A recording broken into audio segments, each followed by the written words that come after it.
Montana wilderness, present day. A woman turns off the beaten path, her weathered pickup truck bumping along an overgrown driveway half reclaimed by nature. Olivia Reeves clutches a deed in one hand, steering wheel in the other, her eyes fixed on the abandoned homestead that appears through the thinning trees. What she finds is not the peaceful retreat she'd sacrificed everything to purchase, but a deteriorating farmhouse with boarded windows, mysterious unmarked vehicles that occasionally patrol nearby roads, and strange vibrations that seem to emanate from deep beneath the earth. The courage to face unimaginable discoveries, the strength to protect a truth the world isn't ready for, and how a simple act of starting over led to uncovering secrets that would challenge everything she thought she knew about her country and herself.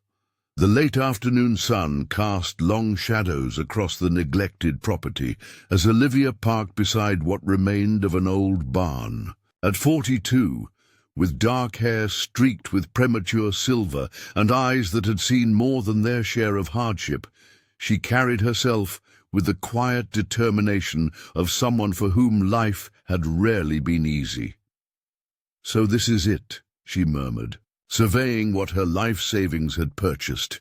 20 acres of remote Montana wilderness and a dilapidated homestead that had been unoccupied for nearly a decade. The listing had described it as a handyman's dream with historical character, a generous characterization for a property that appeared one harsh winter away from structural collapse. Olivia shut off the engine and sat in silence, listening to the tick of the cooling motor and the whisper of wind through the ponderosa pines that surrounded the clearing. After 15 years of teaching elementary school in Portland, the quiet was both disorienting and strangely comforting. No children's voices, no faculty meetings, no administration pressures, just the wilderness and the promise of a fresh start. Before we go any further, tell us where you're watching from in the comments. And if you're intrigued by Olivia's story, hit that subscribe button, because tomorrow we're sharing what she discovered on her third night that changed everything. The realtor had advised against the purchase. "It's too remote for a woman alone," he'd said, not bothering to hide his skepticism. "Nearest neighbor is 5 miles away, town's a 40-minute drive in good weather, and winter here isn't for the faint-hearted." But remoteness was precisely what had attracted Olivia. After the accident that had claimed her brother's life 2 years ago, a senseless highway collision with a driver who'd fallen asleep at the wheel, she'd found herself increasingly alienated from the rhythms of urban life. The constant noise, the relentless pace, the superficial concerns that dominated daily conversation, all of it began to feel like an elaborate distraction from what actually mattered. With the modest inheritance from her brother and her teacher's pension, she'd made the decision that many called a midlife crisis, but felt to her like midlife clarity. Find a place far from everything, restore it with her own hands, and build a life that made sense again.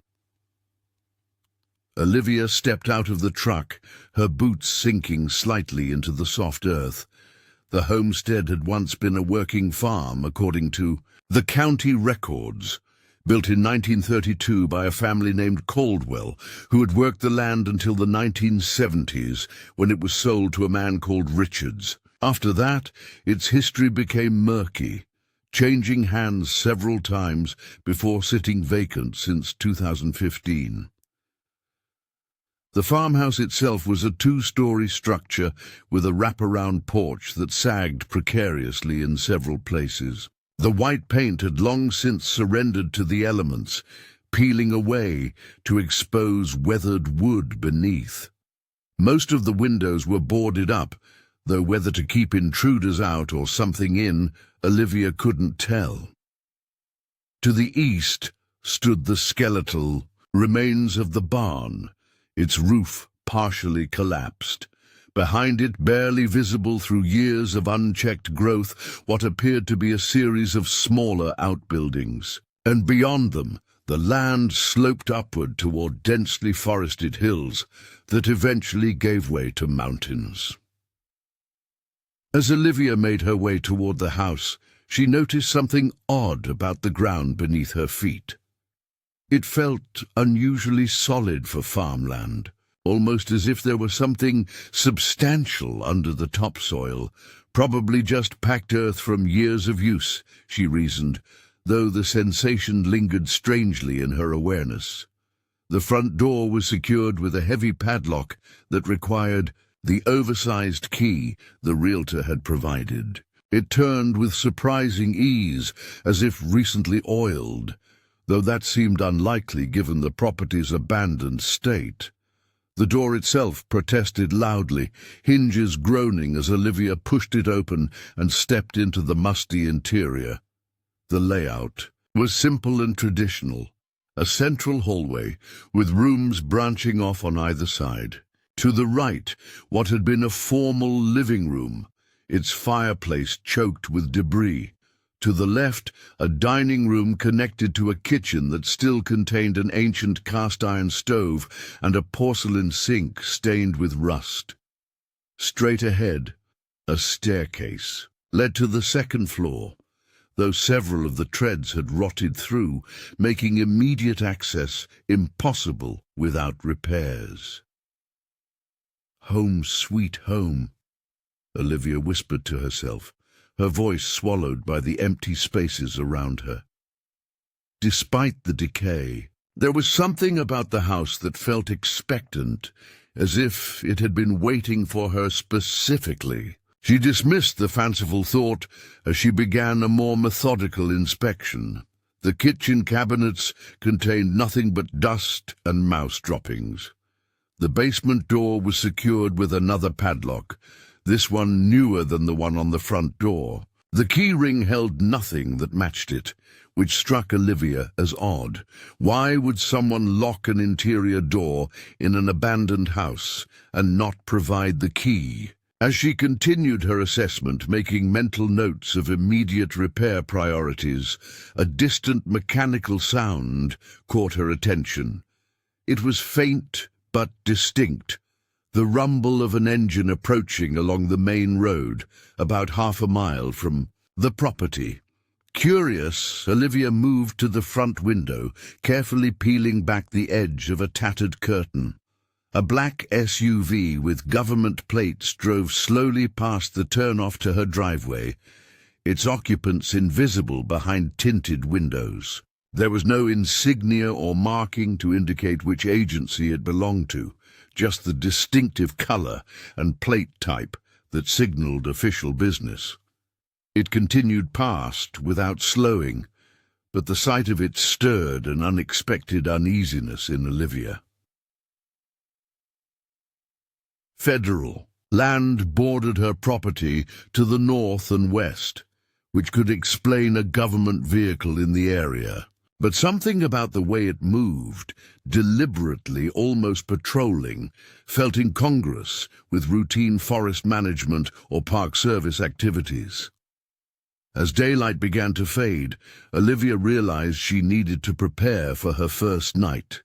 The house was currently uninhabitable, so she'd planned to camp in her truck until basic repairs made the bedroom usable. She returned to the vehicle to retrieve her supplies: sleeping bag, camp stove, battery-powered lantern, and the essential contents of her former life that had survived her ruthless downsizing. As she unloaded her belongings, Olivia became aware of a subtle vibration beneath her feet. It wasn't the familiar sensation of distant traffic or construction that city dwellers recognize unconsciously. This was different, a low-frequency tremor that seemed to emanate from deep underground, barely perceptible but unmistakably real. She stood motionless, concentrating on the sensation. It continued for approximately 30 seconds before fading away completely. Earthquake? Montana wasn't known for significant seismic activity, but minor tremors weren't unheard of. Still, this had felt oddly regular, almost mechanical in its consistency. Shaking off the peculiar experience, Olivia focused on establishing her temporary camp. She positioned her truck so that it faced the driveway, an instinctive security measure from her solo camping experiences. As darkness enveloped the property, the vastness of her isolation became palpable. The city's ambient light was replaced by a profound blackness, interrupted only by the astonishing canopy of stars overhead and her lantern's small circle of illumination. Sleep came fitfully that first night, her body unaccustomed to the truck's confined space and her mind racing with the enormity of the task she'd undertaken. Each unfamiliar sound from the surrounding wilderness jolted her to alertness. The call of a distant owl, the rustle of nocturnal creatures, the creak and settle of the old homestead as temperature dropped. Dawn brought a renewed sense of purpose. Olivia emerged from her makeshift bed, stiff but determined. After a simple breakfast of instant coffee and granola bars, she began a more thorough inventory of the property, clipboard in hand, documenting everything that required attention. The front porch needed several support beams replaced. The roof appeared intact from the outside, but interior water stains suggested at least one active leak. The staircase would require immediate reinforcement to access the second floor safely. The plumbing and electrical systems were anyone's guess without professional inspection, though she noticed newer electrical wiring running along some of the baseboards, another puzzling detail for a supposedly abandoned property. As Olivia circled toward the back of the house, she discovered a cellar entrance she'd missed during her initial exploration. Exterior stairs descending to a heavy metal door that seemed remarkably modern compared to the rest of the structure. Like the basement door inside, it was secured with a padlock, but this one showed signs of regular use, its mechanism free from rust despite exposure to the elements. "What were you hiding down there?" she murmured, crouching to examine the lock. More closely, the installation was professional grade, with no brand name or distinguishing features that might indicate its origin. The sound of an approaching vehicle interrupted her investigation. Rising quickly, Olivia moved to the side of the house where she could observe the driveway while remaining relatively concealed. The same black SUV she'd spotted yesterday was now turning onto her property, moving deliberately toward the farmhouse. Olivia's heart rate accelerated. There was nothing inherently threatening about government officials visiting the area, but the timing and unmarked nature of the vehicle triggered an instinctive wariness. She remained still, watching as the SUV came to a stop near her truck. Two men emerged, both dressed in what appeared to be standard government-issue attire, dark suits despite the rural setting, sunglasses despite the filtered morning light beneath the trees. The driver was tall and broad-shouldered, with close-cropped grey hair that suggested military background. The passenger was younger, leaner, moving with the hyper-vigilant awareness of someone accustomed to potential threats. "Ms. Reeves," the older man called out, "we know you're here. Your truck is registered to Olivia Reeves of Portland, Oregon. We'd just like to have a word." Olivia considered her options. Avoiding contact would only increase suspicion, and technically they were trespassing on her property.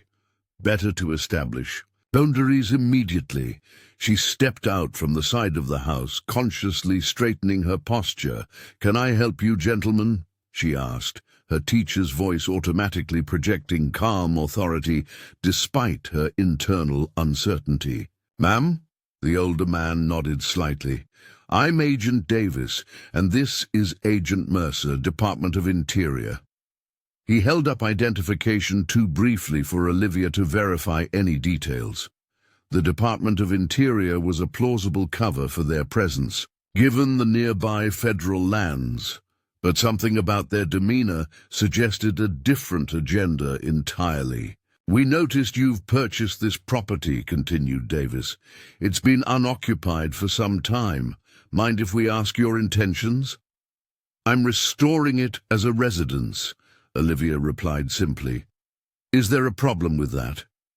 The younger agent, Mercer, was scanning the property with calculated precision, his attention lingering on the cellar entrance briefly before returning to Olivia. "No problem at all," Davis assured her with a smile that didn't reach his eyes.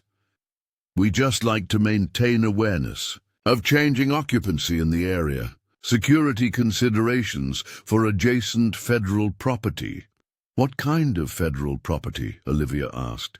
The realtor had mentioned national forest land, but nothing that would warrant security concerns. "Classified research installation," Davis replied, smoothly. "Nothing to worry about, but we do monitor the vicinity. You may notice occasional patrols." "I see." Olivia nodded, filing away this information. "Well, thank you for the heads up. Is there anything else?" Agent Mercer spoke for the first time, his voice unexpectedly soft. "Have you noticed anything unusual since your arrival? Sounds, vibrations, unusual wildlife behavior?" The question sent a chill through Olivia. The tremor she'd felt yesterday had been real then, and significant enough that they were specifically inquiring about it. "No," she lied, maintaining eye contact with Mercer. "Just the usual settling noises in an old house."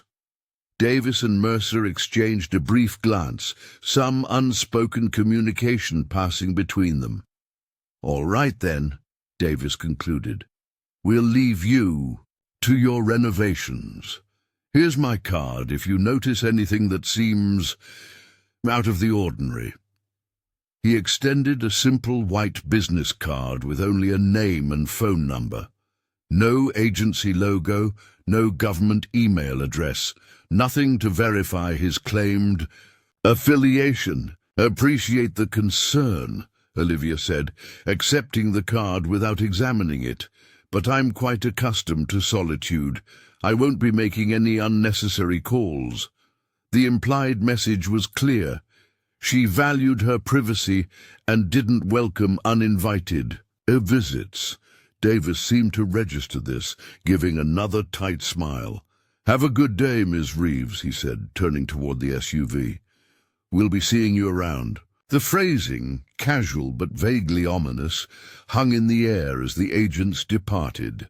Olivia remained standing in the yard until the vehicle disappeared down the driveway, the card clutched in her hand like an unwelcome talisman. When they were gone, she released a breath she hadn't realized she was holding. The encounter had confirmed her vague suspicions that something about this property wasn't quite as straightforward as it had appeared. The cellar with its modern lock, the vibrations, the government's interest, all pointed to complications she hadn't anticipated when purchasing her rural retreat. Olivia walked slowly to the cellar door again, studying it with renewed interest. Whatever lay beyond it had captured Agent Mercer's attention, however briefly. Was it connected to the vibrations she'd felt? To the classified research installation Davis had mentioned? For a moment, she considered calling the locksmith she'd already planned to contact about the basement door, but something held her back. Intuition, perhaps, or simply the natural caution developed through years of independent living. Better to gather more information before taking any action that might attract further attention. As she turned away from the cellar, Olivia noticed something she'd overlooked before. a small, weathered shed nearly hidden by overgrown vegetation at the property's edge.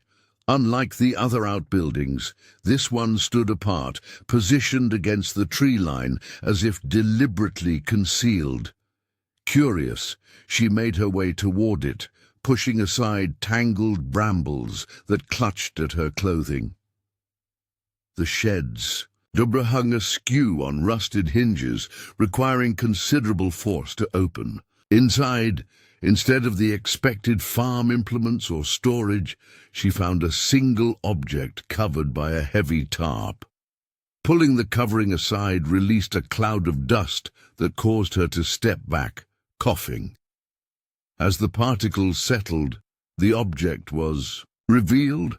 An old military footlocker, the kind used by service members to store personal belongings during deployment. The name stenciled across its top had faded, but remained legible. Richards M. USAF. Richards, the same name as the property's owner from the 1970s. USAF, United States Air Force. Olivia's pulse quickened slightly. Perhaps this was nothing more than the forgotten possession of a former owner with military background. But coming so soon after the agent's visit, the discovery felt significant. The footlocker wasn't locked. The lid opened with a protesting creak to reveal carefully packed contents. A folded uniform with technical sergeant stripes, several notebooks with faded covers, photographs in protective sleeves, and various military decorations, including a Purple Heart. Olivia lifted out the topmost notebook gingerly, aware that she was handling someone's personal history. The pages contained meticulous handwriting, technical diagrams, and what appeared to be observation logs. Many entries were mundane: weather conditions, maintenance notes, routine occurrences. But interspersed among them were cryptic references that caught her attention. Third anomaly this month. Duration, 17 seconds, stronger than previous. M believes containment protocols insufficient. Filed report through proper channels. No response. New personnel arrived yesterday. No introduction, no insignia. Restricted area expanded without explanation. The final entry, dated October 13th, 1978, read simply, "They're shutting us down. Official story, decommissioned due to budget constraints. Reality, containment failure imminent. God help whoever comes after us." Olivia stared at the final entry, an unexpected chill settling over her despite the afternoon warmth. Containment failure imminent. The words seemed to pulse with ominous significance. Whatever Richards had been involved with, it clearly went beyond routine military operations. She carefully replaced the notebook and examined the other contents of the footlocker. Among the photographs, one in particular caught her attention.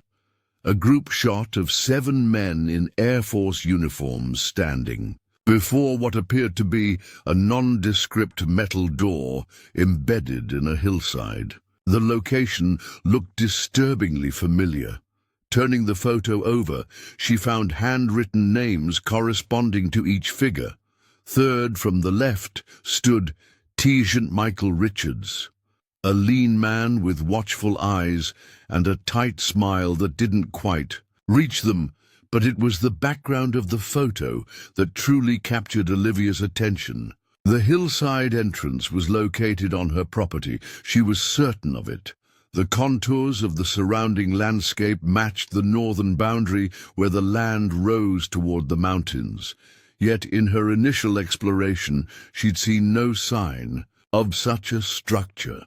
The sound of another approaching vehicle interrupted her investigation.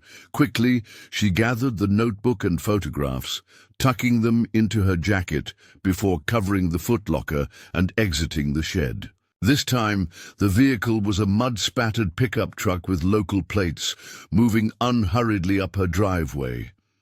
Olivia emerged from the tree line as the truck came to a stop. The driver, a weathered man in his 60s with a salt and pepper beard and flannel shirt, regarded her with open curiosity.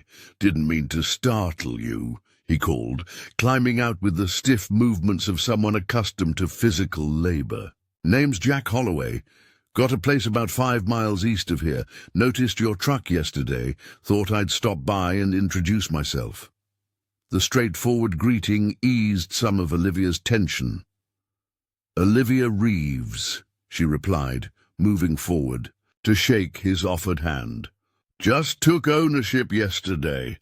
Bold move," Jack observed, glancing toward the dilapidated farmhouse. "Old Caldwell Place has been sitting empty a long while. Most folks round here won't go near it." The comment caught her attention. "Why's that?" Jack shrugged, his expression carefully neutral. "Just superstition, I expect. Property's changed. Hence too many times without anyone staying. People talk." "What do they say?" Olivia pressed. "Oh, strange noises, lights, government types sniffing around." His eyes met hers directly. "But you've probably noticed that last part already." Before Olivia could respond, Jack continued casually. "Got a thermos of coffee in the truck. Thought you might appreciate a proper cup after camping out here. Mind if I join you for a bit?" The gesture seemed genuinely neighborly, and Olivia found herself welcoming the prospect of conversation with someone who clearly knew more about her property than she did. "That would be great, actually." They settled. On the front porch steps, the weathered wood creaking beneath them as Jack poured steaming coffee into 2 tin cups. "So," he began without preamble, "what brings a city teacher all the way out here to restore a place most locals avoid?" Olivia's surprise must have shown on her face as Jack chuckled softly. "Small community. Word travels. Realtor mentioned you were a teacher from Portland." "Was a teacher," Olivia corrected. "I needed a change. Something tangible, something I could build with my own hands." The simplified explanation felt inadequate, but it contained enough truth to stand on its own. Jack nodded thoughtfully. "Understand that better than most. Came out here myself after 2 tours in Vietnam. Needed space and quiet to put myself back together." He gestured toward the surrounding wilderness. "This land's good for healing if you give it time." The casual mention of military service provided an opening. "The previous owners, do you know anything about them?" "Some," Jack acknowledged. "Caldwells were before my time. Good people by all accounts, worked the land hard. Then Richards bought it in 72 or 73, I believe. Air Force man, kept to himself mostly." "And after Richards?" Olivia prompted. Jack's expression shifted subtly. "That's where it gets interesting. Property transferred to the government for a spell. Some department no one had heard of. Had people out here doing environmental surveys, they said, though nobody believed that. Then private owners again, but no one ever lived in the house, just held the deed." He sipped his coffee, studying her over the rim of his cup. "Those men who visited you this morning, they've been by already, haven't they?" The direct question startled Olivia. "You saw them?" "Saw the dust from their vehicle earlier. They tend to make regular appearances whenever the ownership changes. Always the same story. Department of Interior, classified installation, security concerns." Jack's tone carried unmistakable skepticism. "Been using that line for 30 years at least."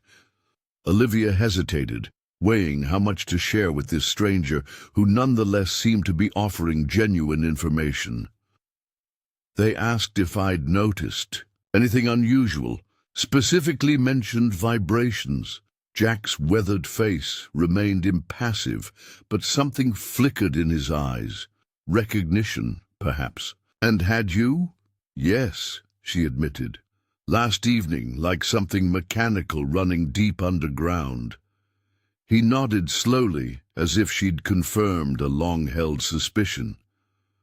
Started back in the Richards days.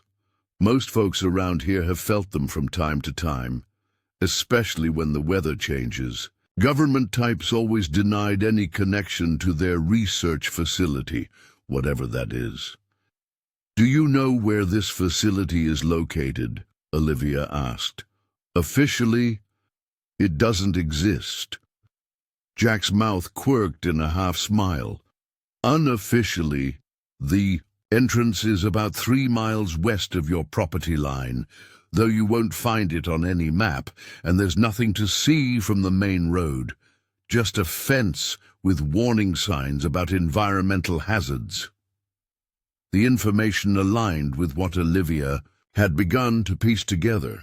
But you think whatever they're doing there is connected to this property?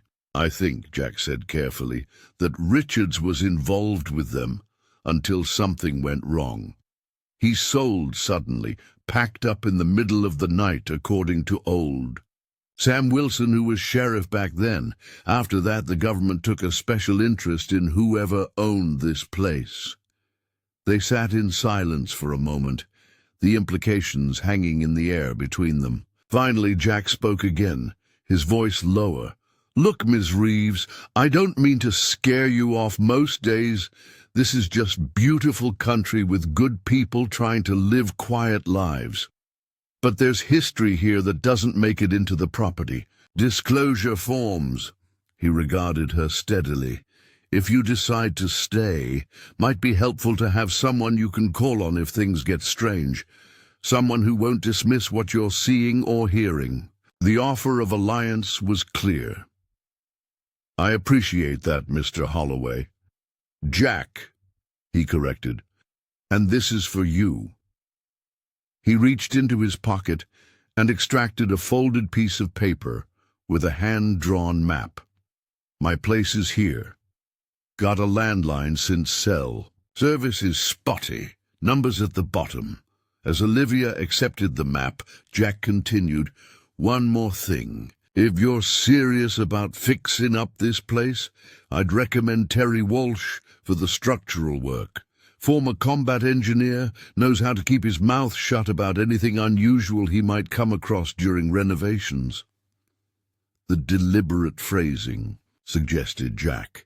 Suspected there was more to discover about the property. Thanks for the recommendation. Jack finished his coffee and stood. I should get going. Got livestock that needs tending. He glanced toward the sun's position. Word of advice, those vibrations tend to happen right around dusk. If you're curious about their pattern, might be worth making some notes. After Jack's departure, Olivia returned to the shed to retrieve the footlocker, determining it would be safer inside the house, where she could examine its contents more thoroughly. The task proved challenging.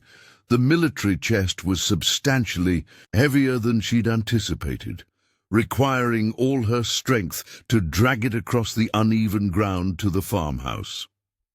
Inside, with the door securely locked behind her, she spread the notebooks and photographs across the kitchen table and began a more methodical examination.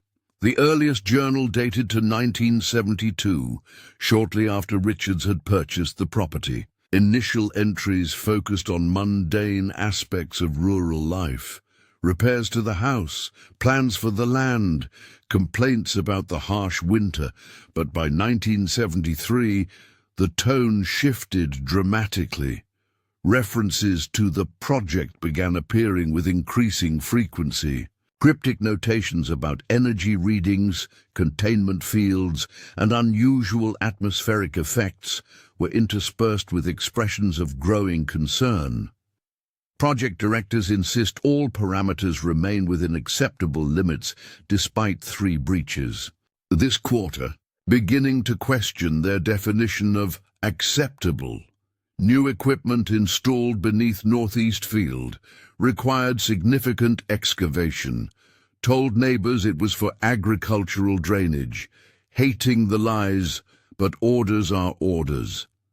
Anomaly lasted 32 seconds today, longest yet. Knocked out all electronics within half-mile radius.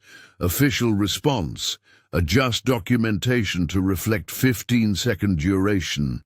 This is how accidents happen. The photographs provided visual context for these worrying entries.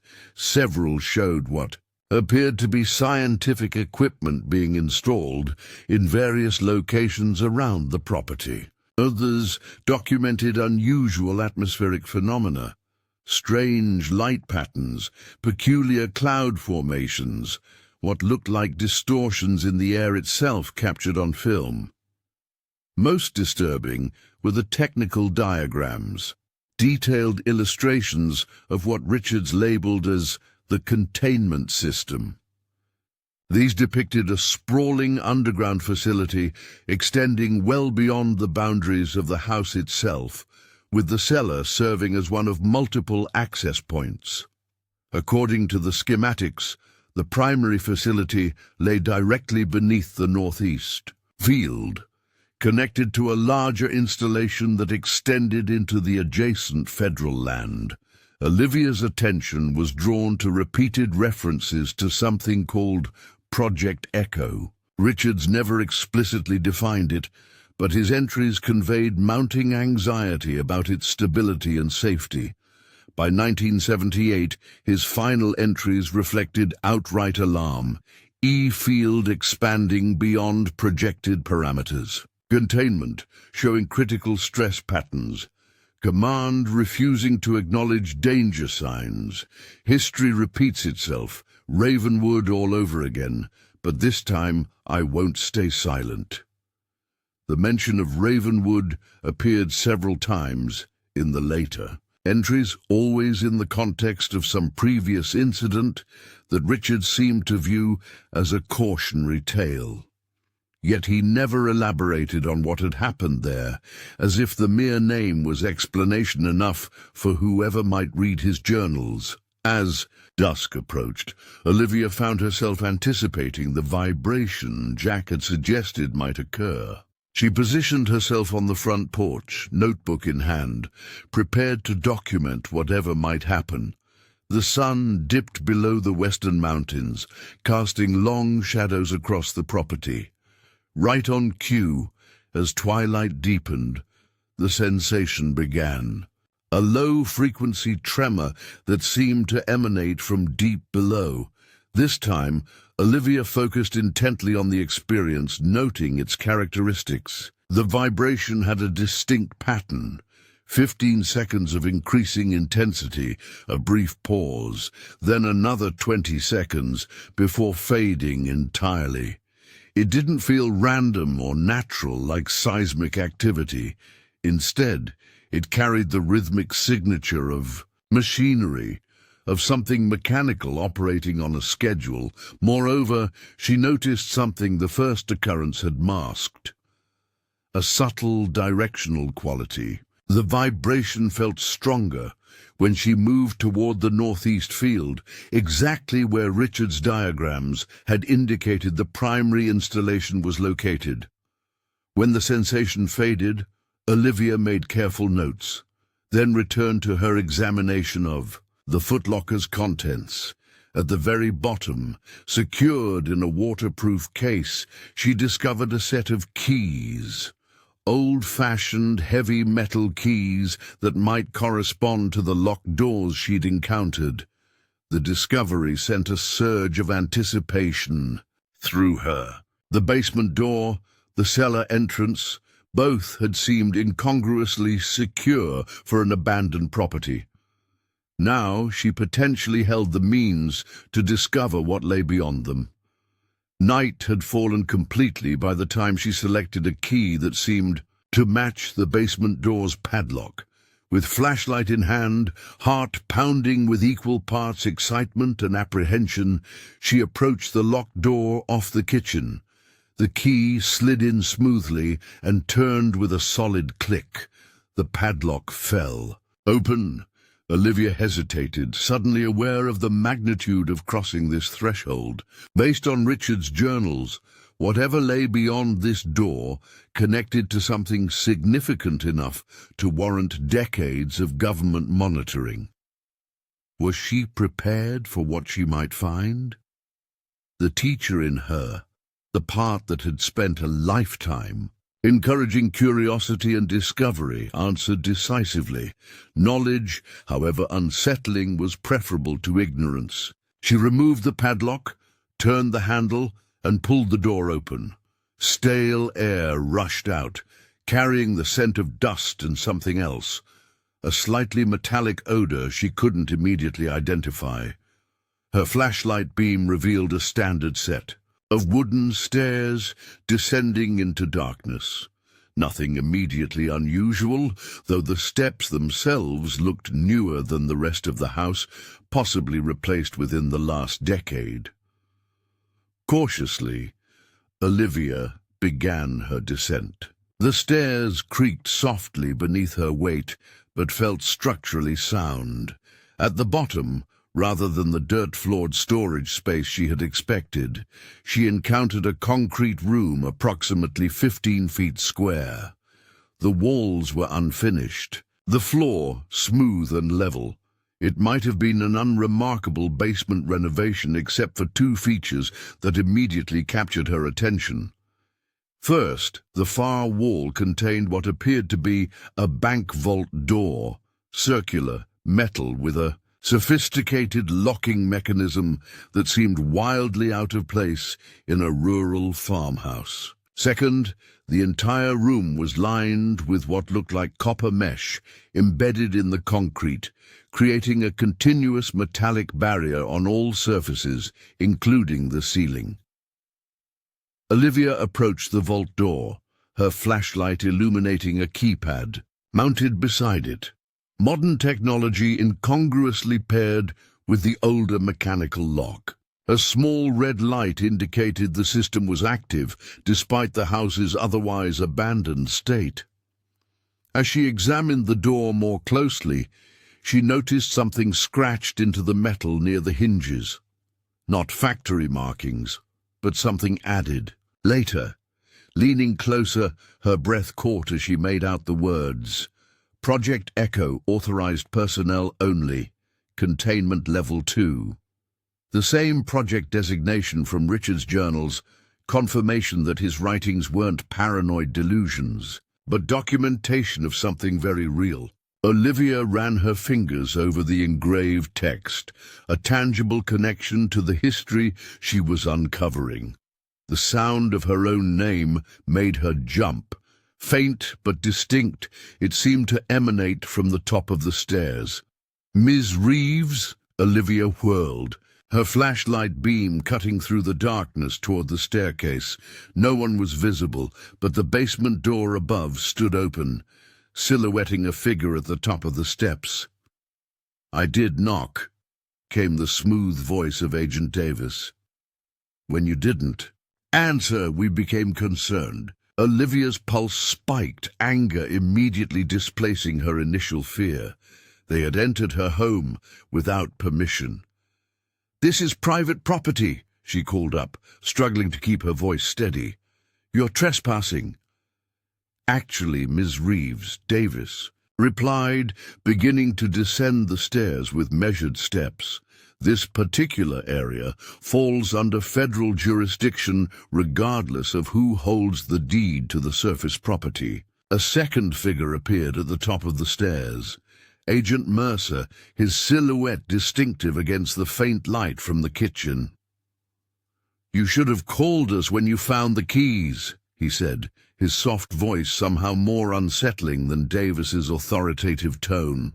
"I don't recall any obligation to report finding keys to my own property," Olivia replied, backing slowly toward the wall, putting distance between herself and the approaching agents. Davis reached the bottom of the stairs, his expression unreadable, in the harsh contrast of the flashlight beam. That footlocker contained classified materials. Technical Sergeant Richards removed them illegally when he abandoned his post. Their possession constitutes a national security concern. "So this is about the notebooks?" Olivia asked, playing for time as she assessed her options. The only exit was the staircase, now blocked by both agents. "The notebooks, the photographs, the schematics," Davis confirmed, "but primarily it's about that door behind you and what lies beyond it." He gestured toward the vault door. "That's government property, Miss Reeves. Always has been, regardless of who owns the house above." It was the calm certainty in his voice that chilled her most, the absolute confidence that his authority superseded her rights. "If that's true," she challenged, "why the charade of private ownership? Why not simply claim the entire property?" "Appearances," Mercer offered from the stairs, his voice drifting down from where he remained stationed, effectively blocking her escape route. "Easier to maintain operational security with a normal-looking farmhouse and civilian owners who know nothing." Understanding dawned with disturbing clarity. "Until now," Olivia said quietly, "because I found the footlocker." "Precisely." Davis nodded, his expression almost appreciative of her quick comprehension. "Which presents us with a situation that requires resolution." The implications in Davis's words hung in the basement's stale air. Olivia measured the distance to the stairs, knowing it was futile. Mercer's lean frame blocked the only exit, and Davis stood between her and the keypad-secured vault door. She was effectively cornered. "What kind of resolution did you have in mind?" she asked, deliberately keeping her voice level. Davis smiled thinly. "That depends entirely on you, Ms. Reeves. We have several options." He stepped closer. Flashlight. Beam directed slightly away from her face, but still illuminating enough to watch her reactions. "Option 1. You sign modified non-disclosure agreements, return all materials found in the footlocker, and agree to certain access provisions for authorized personnel." "Access provisions," Olivia echoed. "Periodic inspections of the containment area," Davis clarified. "Advance notice of any significant renovation work. Standard protocols for properties adjacent to sensitive installations." "And if I refuse?" "Option 2," he continued as if she hadn't spoken, "involves national security citations, potential prosecution for possession of classified materials, and inevitable forfeiture of the property through legal channels." His smile remained fixed, professional. "Considerably more inconvenient for everyone involved." Olivia glanced toward the vault door behind her. Whatever lay beyond it was important enough that these men had monitored the property for decades, important enough to threaten a schoolteacher with prosecution rather than risk exposure. Richard's journals suddenly felt prescient rather than paranoid. "What's Project Echo?" she asked directly, watching Davis's expression carefully. The agent's practiced neutrality slipped momentarily, surprised that she knew the designation, quickly masked by renewed control. "That information is classified, even with an NDA. Yet, it's literally scratched into that door," Olivia pointed out. "Not exactly rigorous security." "Richards's unofficial edition," Mercer commented from the stairs. "Man had issues with authority, among other things." There was something in his tone, not quite derision, but a dismissiveness that suggested personal knowledge. A new possibility occurred to Olivia. "You knew him," she said, turning toward Mercer. "You worked with Richards." The younger agent's silence confirmed her suspicion. Davis shot him a warning glance before addressing Olivia again. Technical Sergeant Richards suffered from increasingly paranoid delusions toward the end of his assignment. His journals reflect those delusions, not objective reality. I'm telling you this as a courtesy, Miss Reeves, so you understand that what you've read is the perspective of a troubled mind. But Olivia had spent 15 years teaching children to distinguish between fact and fiction, to recognize when adults were constructing narratives that served their purposes rather than reflecting truth. Davis's explanation carried the polished quality of a prepared response, something rehearsed for the eventuality that someone might discover Richard's records. "If he was delusional," she countered, "why are you so concerned about his journals? Why monitor this property for decades after he left? Why install modern security on a door that supposedly leads to nothing important?" Davis's expression hardened. "You're making this more difficult than necessary, Ms. Reeves. We're offering you the opportunity to keep your property with minimal inconvenience. Many people in your position would consider that generous." "Many people in my position," Olivia repeated thoughtfully. "How many owners has this property had since Richards? How many were presented with the same generous options?"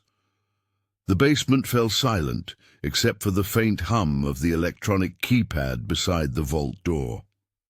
Davis and Mercer exchanged glances, some unspoken communication passing between them. "Every owner has made their choice," Davis finally responded. "Some signed the agreements and lived here without incident for years. Others opted to sell quickly. The property's history of changing hands reflects those individual decisions." "And the vibrations," Olivia pressed. "The anomalies Richards documented, those are real enough that you specifically asked if I'd experienced them." Another moment of silence before Davis conceded with visible reluctance. "There are occasional energy fluctuations from the research facility, completely harmless but sometimes perceptible, nothing to be concerned about." Then why did Richards believe containment was failing? Why did he write that it was Ravenwood all over again? This time, Davis's composure fractured visibly. He stepped forward, all pretense of professional courtesy abandoned. "That is quite enough, Ms. Reeves. You will surrender the journals and all other materials immediately. This is not a negotiation." The shift from administrative procedure to naked threat happened so rapidly that Olivia found herself momentarily speechless. Davis's hand moved toward his jacket, where the outline of a shoulder holster was now visible beneath the fabric. "Sir," Mercer's quiet voice broke the tension, "that won't be necessary." He descended the remaining stairs slowly, his manner deliberately non-threatening. "Ms. Reeves, what my colleague is failing to communicate effectively is that Project Echo involves energy research critical to national security. The vibrations you felt are simply a byproduct of that research. Richards misinterpreted these effects due to his deteriorating mental health, which was exacerbated by his combat experiences in Vietnam." His explanation was delivered with such seemingly genuine concern that Olivia almost found herself wavering. "Almost? If it's that simple," she challenged, "why not just tell me that from the beginning? Why the vague threats and intimidation tactics?" "Because some aspects of the project remain classified," Mercer replied evenly, "and because people tend to create elaborate conspiracies when given partial information. We've found that minimal disclosure prevents unnecessary speculation. It was plausible enough to be convincing, yet something felt off about the explanation." Olivia recalled the photographs from the footlocker. The unusual atmospheric distortions, the elaborate underground schematics, Richard's increasingly urgent warnings. More importantly, she remembered his final journal entry, containment failure imminent. God help whoever comes after us. I need time to consider my options, she said finally, recognizing that direct confrontation in an isolated basement was unlikely to end in her favor. Davis opened his mouth to object, but Mercer placed a restraining hand on his colleague's arm. That's reasonable, the younger agent agreed. 24 hours should be sufficient to review the standard agreements. His eyes met Olivia's directly. But the materials stay with us tonight. National security protocols are non-negotiable. It wasn't really a choice. Olivia nodded slowly, calculating her next move. The footlocker is in the kitchen. All the contents are spread on the table where I was reviewing them. The three ascended the stairs, an uncomfortable procession with Mercer leading and Davis following close behind Olivia. In the kitchen, the journals and photographs lay exactly as she had left them, illuminated by the battery-powered lantern. She'd positioned on the table's center. Davis efficiently gathered the materials, his movements practiced and thorough. As he worked, Mercer produced a document from his inside pocket and placed it on the cleared table. Standard non-disclosure agreement, he explained. Take your time reviewing it. We'll return tomorrow evening for your decision. He placed a business card beside the document, this one more official-looking than the plain card Davis had offered earlier, with an actual government seal and contact information. One question, Olivia said as they prepared to depart. The locked cellar, entrance at the back of the house, does that also connect to your facility? Davis paused in the doorway, his expression unreadable. That entrance was decommissioned years ago. The door beyond it has been permanently sealed. Don't waste your time attempting to access it. After they departed, Olivia remained motionless, in the kitchen, listening to the sound of their vehicle retreating down the driveway. Only when the engine noise had faded completely did she allow herself to exhale fully, the tension of the confrontation draining from her body. The non-disclosure agreement sat on the table like a malignant presence, its official letterhead and dense legal language designed to intimidate. Olivia skimmed it quickly, noting the sweeping provisions that essentially granted unnamed government agencies unrestricted access to her property with minimal notice. The penalties for violation were equally draconian. Criminal charges, substantial fines, and automatic property forfeiture.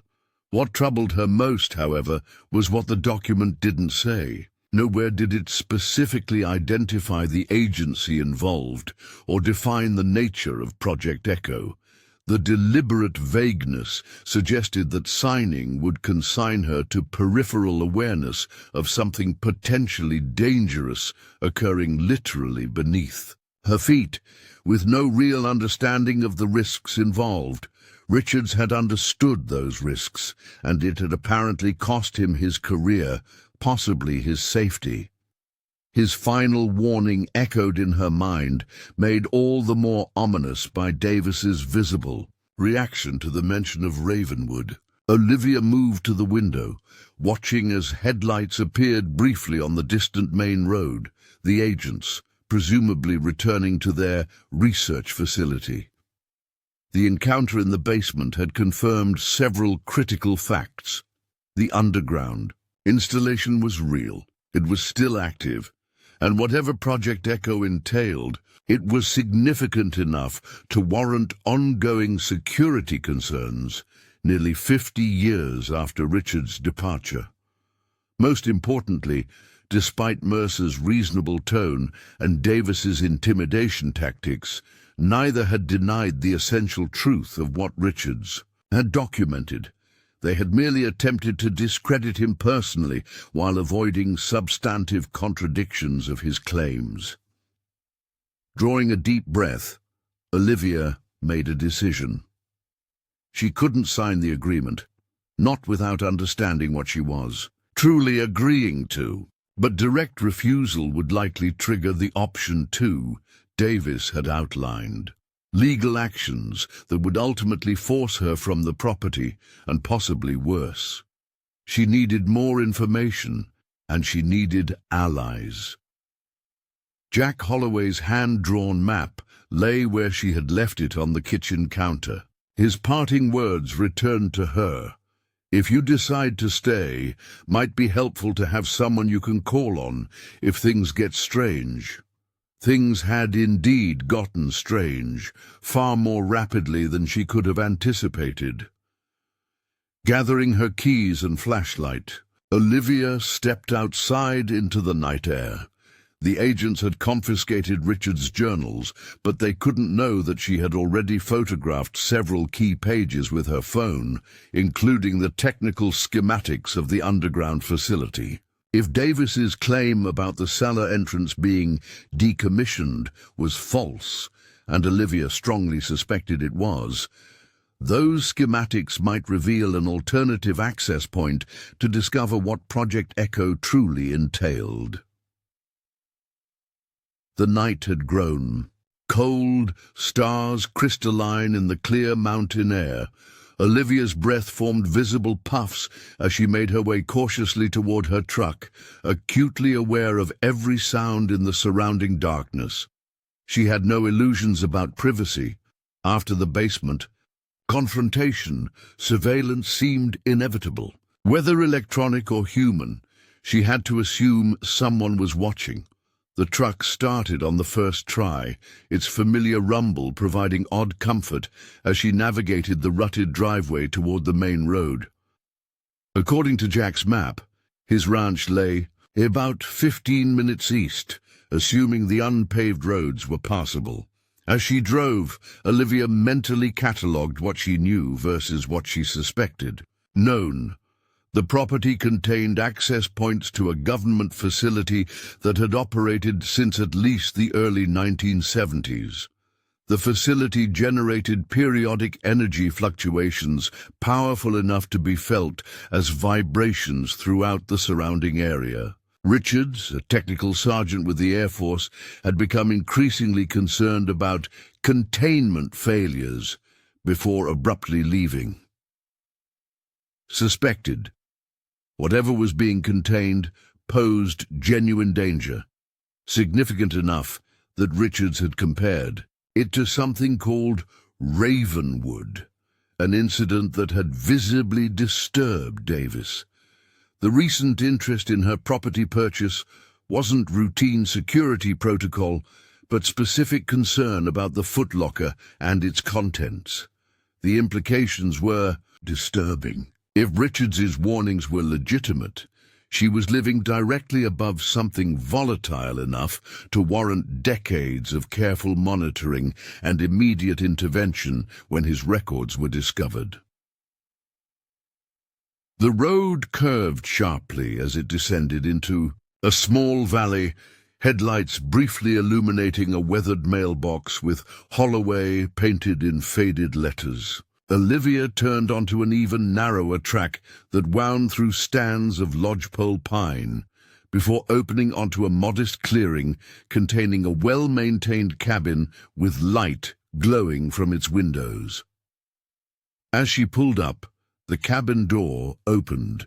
Jack Holloway stood framed in the doorway, rifle held casually but purposefully in his weathered hands. Upon recognizing Olivia, he immediately lowered the weapon. "Ms. Reeves," he acknowledged with a nod. "Wasn't expecting visitors this late. Everything all right?" "Not really," Olivia admitted, climbing from her truck. "Those government agents paid me another visit, found something in the basement that interested them greatly." Jack's expression shifted from casual concern to focused alertness. Better. Come inside, he said, stepping back to allow her entry. Sounds like we've got a lot to discuss. The cabin's interior was Spartan, but comfortable. A central room with stone fireplace, solid wooden furniture that looked handmade, walls lined with bookshelves. A doorway to the right revealed glimpses of a small kitchen. Another to the left presumably led to sleeping quarters. What captured Olivia's attention, however, was the topographic map mounted on the wall beside the fireplace, a detailed rendering of the surrounding region with handwritten notations added in precise script. Jack secured the door behind her and gestured toward the map. Figured you might need to see this sooner rather than later.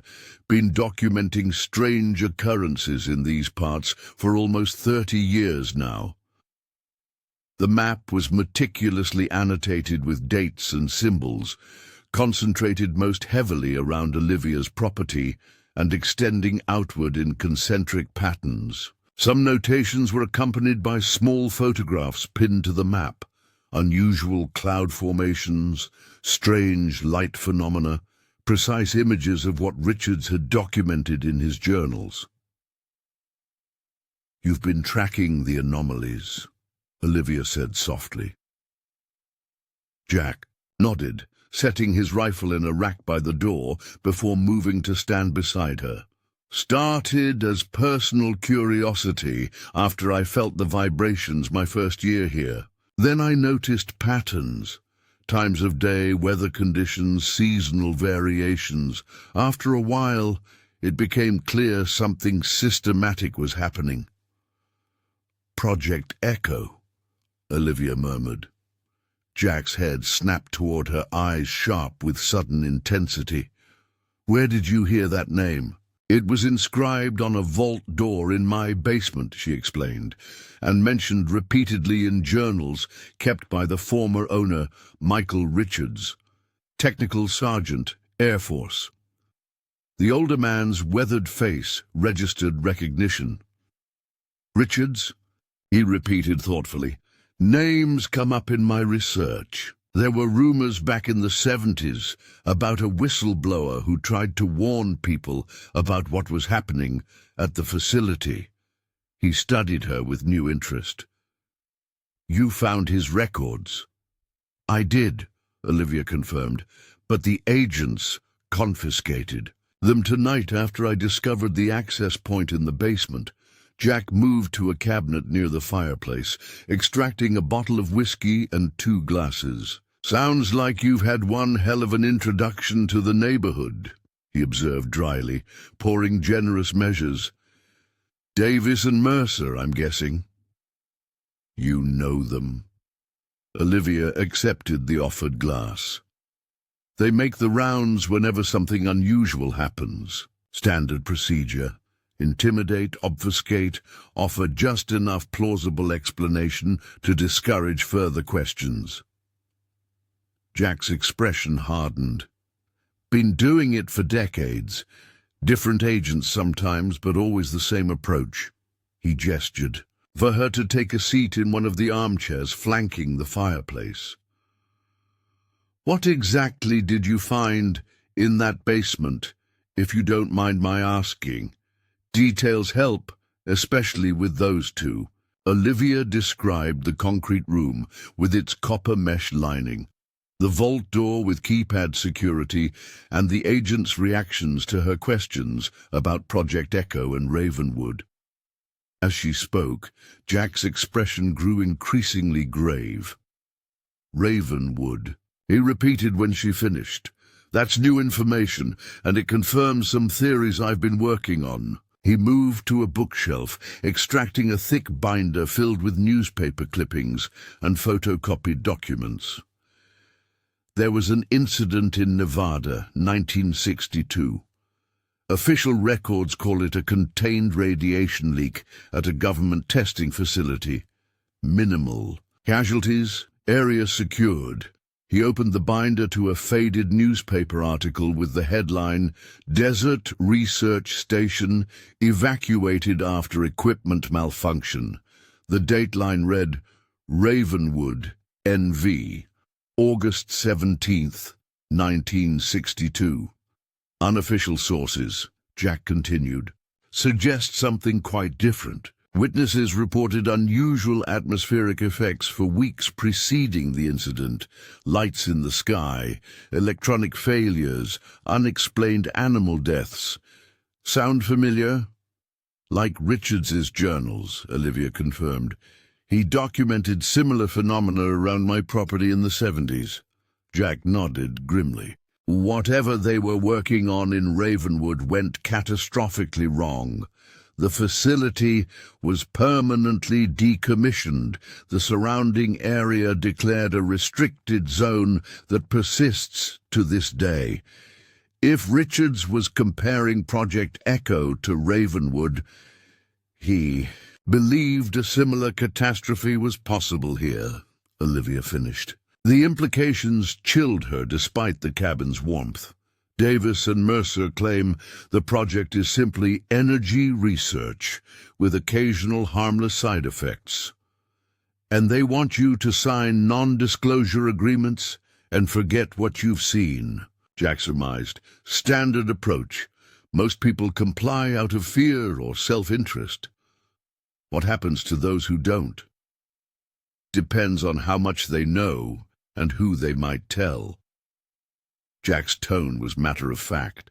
Sometimes legal harassment, sometimes character assassination, sometimes they simply disappear. Rural Montana's a big place. People go missing in these mountains. The statement should have sounded paranoid, but delivered in Jack's steady voice. Backed by 3 decades of meticulous documentation, it carried the ring of uncomfortable truth. So what are my options? Olivia asked. I invested everything I had in that property. I can't simply walk away, but I'm not signing away my rights while living above something potentially dangerous. Jack studied her thoughtfully. There might be a third option, but it involves considerable risk. I've been gathering evidence for years about what's happening in that facility.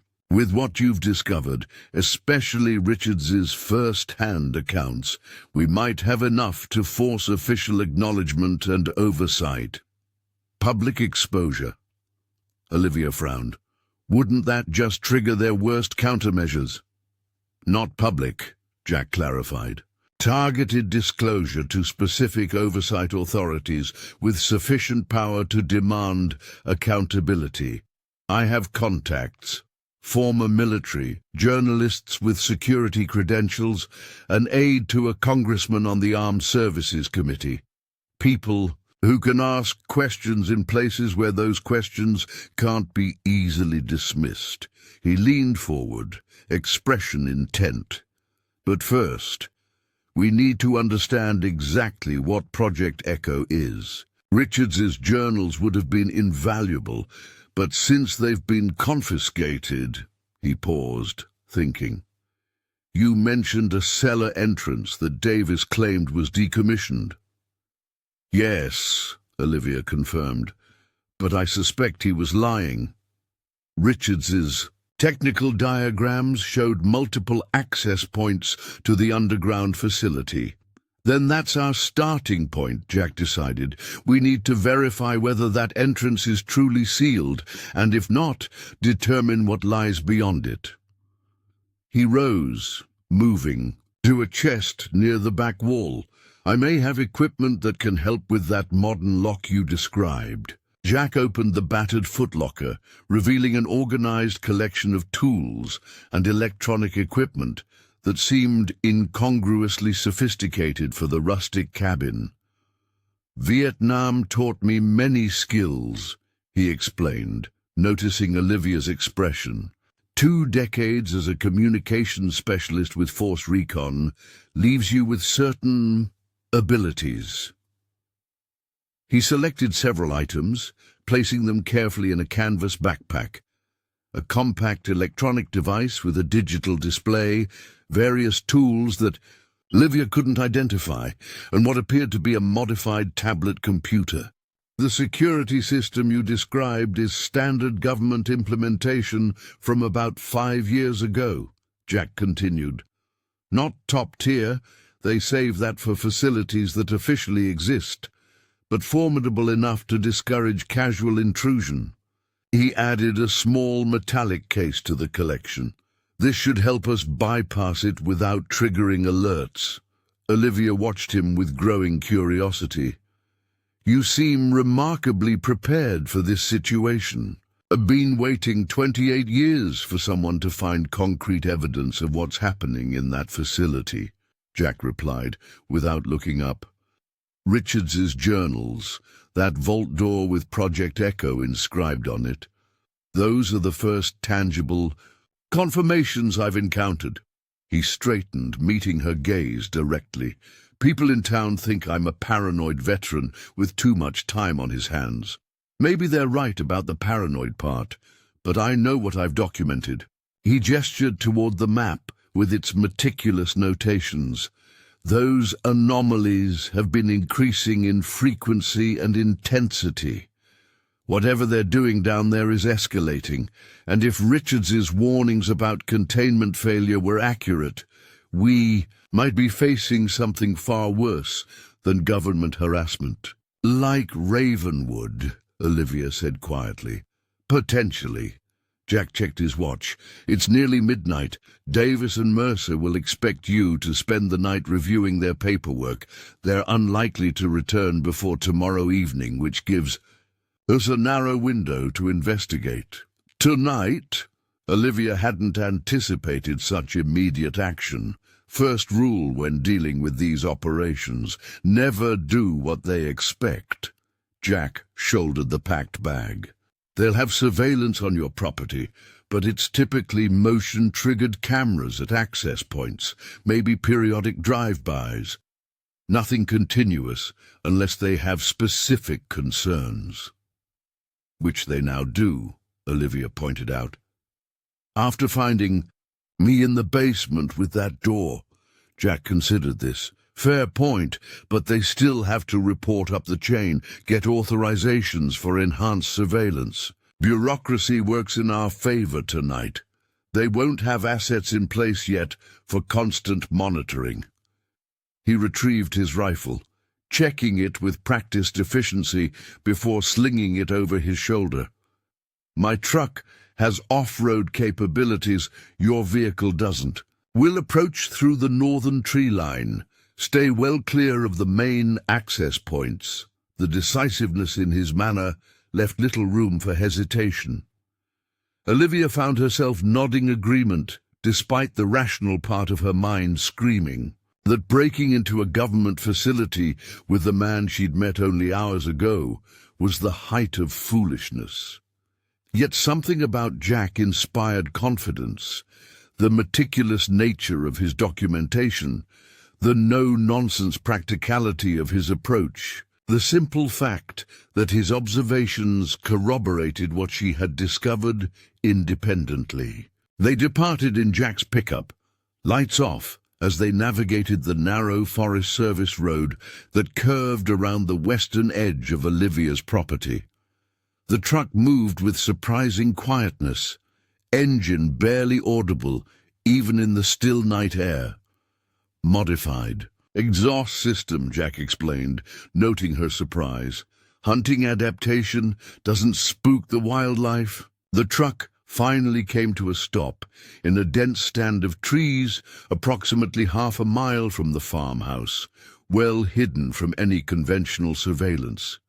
Jack extracted night vision goggles from the glove compartment, scanning the surrounding terrain methodically before signaling Olivia to exit the vehicle. "Stay close," he murmured. "Follow my exact path. The area is likely under passive surveillance, motion sensors, perimeter alarms. Step where I step." They moved through the forest with painstaking slowness, Jack testing each section of ground. Before proceeding, the approach took nearly 40 minutes to cover what would normally be a 10-minute walk. Finally, They emerged at the edge of the cleared area behind the farmhouse, the cellar entrance just visible in the ambient starlight. Jack raised a hand, signaling Olivia to remain still while he studied the area through his night vision equipment. After a full minute of careful observation, he beckoned her forward, keeping to the shadows along the building's edge. The cellar entrance looked exactly as it had earlier, exterior stairs descending to a heavy metal door secured with a padlock. Jack examined it without touching anything, paying particular attention to the frame and hinges. "Definitely active," he whispered. "See these?" He pointed to nearly invisible wires running along the door's perimeter. "Contact sensors. Door opens. Without proper authentication, silent alarm triggers." He reached for the tools in his bag. "Give me 5 minutes." Olivia kept watch while Jack worked, conscious of every sound in the darkness, the soft hooting of an owl somewhere in the distance, the rustle of pine needles in the gentle breeze, the faint electronic beeps from whatever device Jack was using on the security system. "Got it," he finally murmured. "System thinks it's receiving a routine maintenance check. We have maybe 20 minutes before it cycles back to normal monitoring." He turned his attention to the padlock itself, which yielded to his expertise in less than 30 seconds. The heavy door swung inward silently, revealing a concrete stairwell illuminated by dim emergency lighting, further evidence that Davis's claim about the entrance being decommissioned had been a deliberate falsehood. Jack proceeded first, moving with the practiced caution of someone accustomed to entering potentially hostile environments. At the bottom of the stairs, they encountered another door, this one equipped with a keycard reader and numeric keypad. "Standard dual-factor authentication," Jack commented, removing the small electronic device from his pack. "Military grade, but 5 years out of date." He attached the device to the card reader, its display flickering as it cycled through possible security codes. While they waited, Olivia examined the surrounding area. Unlike the basement entrance inside the house, this access point showed signs of regular use. The floor was relatively clean, the emergency lights well maintained. Whatever lay beyond, it clearly remained operational. Jack's device emitted a soft tone, the keypad's light changing from red to green. "We're in," he whispered. "Remember, we're here to gather information, not confront anyone. If we encounter personnel, we retreat immediately." The door opened onto a corridor that extended approximately 30 feet before reaching an intersection. Unlike the rustic farmhouse above, this was unmistakably a modern facility. Polished concrete floors, recessed lighting, air that carried the distinctive chill and filtration qualities of an environmentally controlled space. "Matches Richards's schematics," Olivia observed, recalling the diagrams she'd photographed from his journals. "Main facility should be to the right, beneath the northeast field." They proceeded cautiously, each intersection requiring careful reconnaissance before advancing. The facility appeared largely automated, with minimal evidence of regular human presence. No personal items, no break areas, just the sterile functionality of a system designed to operate with minimal intervention. "They run this remotely most of the time," Jack surmised. "Routine maintenance visits, but not continuous staffing." As they moved deeper into the complex, Olivia became aware of a subtle change in the ambient sound, a low-frequency hum that gradually increased in volume. The same tonal quality as the vibrations she had felt from the surface, but magnified through direct proximity. The corridor widened, opening into a circular antechamber with 5 doors arranged like spokes on a wheel. Each door bore a designation: monitoring, equipment, archives, maintenance, and finally prominently centered containment. "There's our answer," Jack murmured, approaching the containment door. Unlike the others, this entrance featured multiple security measures: retinal scanner, keypad, and what appeared to be a voice authentication system. "We won't get through that without triggering every alarm in the facility," he acknowledged. "But maybe we don't need to." He turned his attention to the door marked monitoring, which featured only a standard keycard reader. This security yielded as easily as the previous checkpoints, allowing them access to a room dominated by computer, workstations, and wall-mounted displays. Most screens showed various metrics: energy readings, atmospheric measurements, structural integrity assessments, data streams that meant little to Olivia without context. Jack moved immediately to what appeared to be the central control station, his fingers flying across the keyboard. "Systems active but in remote monitoring mode," he explained. "Local access only triggered during alert conditions or scheduled maintenance." "Can you access the project files?" Olivia asked, scanning the displays for anything that might explain what Project Echo actually entailed. Working on it, Jack navigated through security protocols with surprising efficiency. Their system architecture is standard military subdivision, compartmentalized access, need-to-know restrictions, but there should be... He trailed off as a new window appeared on the screen. There, basic project overview, classified, but not top-tier restricted. The document that appeared carried multiple security warnings and redacted sections, but the essential information remained visible. Project Echo. Long-term containment and study of anomalous energy patterns resulting from quantum resonance experimental protocol, 1969 to 1972. Following unexpected stabilization failure at Ravenwood Installation, 1962, Echo facility constructed with enhanced containment parameters designed to maintain quantum boundary integrity indefinitely. Jack scrolled through the document, stopping at a section headed Current Status. Containment field operating at 82% optimal efficiency, downgraded from 94% in 2018. Degradation rate remains within acceptable parameters, but approaching threshold for intervention protocols. Recommend preparation for contingency scenario Delta within next 36 months. "What's contingency scenario Delta?" Olivia asked, the clinical language doing nothing to mask the ominous implications. Jack continued searching, accessing linked documents, until he found a heavily redacted operational directive. Most details had been removed, but the essential outline remained clear. Contingency Scenario Delta involved complete facility shutdown, controlled energy dispersal, and necessary evacuation protocols for surrounding communities within 75-mile radius. "They're preparing for evacuation," Olivia whispered, the reality of Richards's warnings suddenly, viscerally present. "Whatever they're containing is becoming unstable." "Not immediately," Jack clarified, scanning the technical assessments.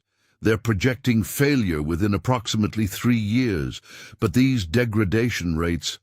He pointed to a graph showing steadily increasing instability patterns, the trend lines accelerating. Their 36-month window might be optimistic.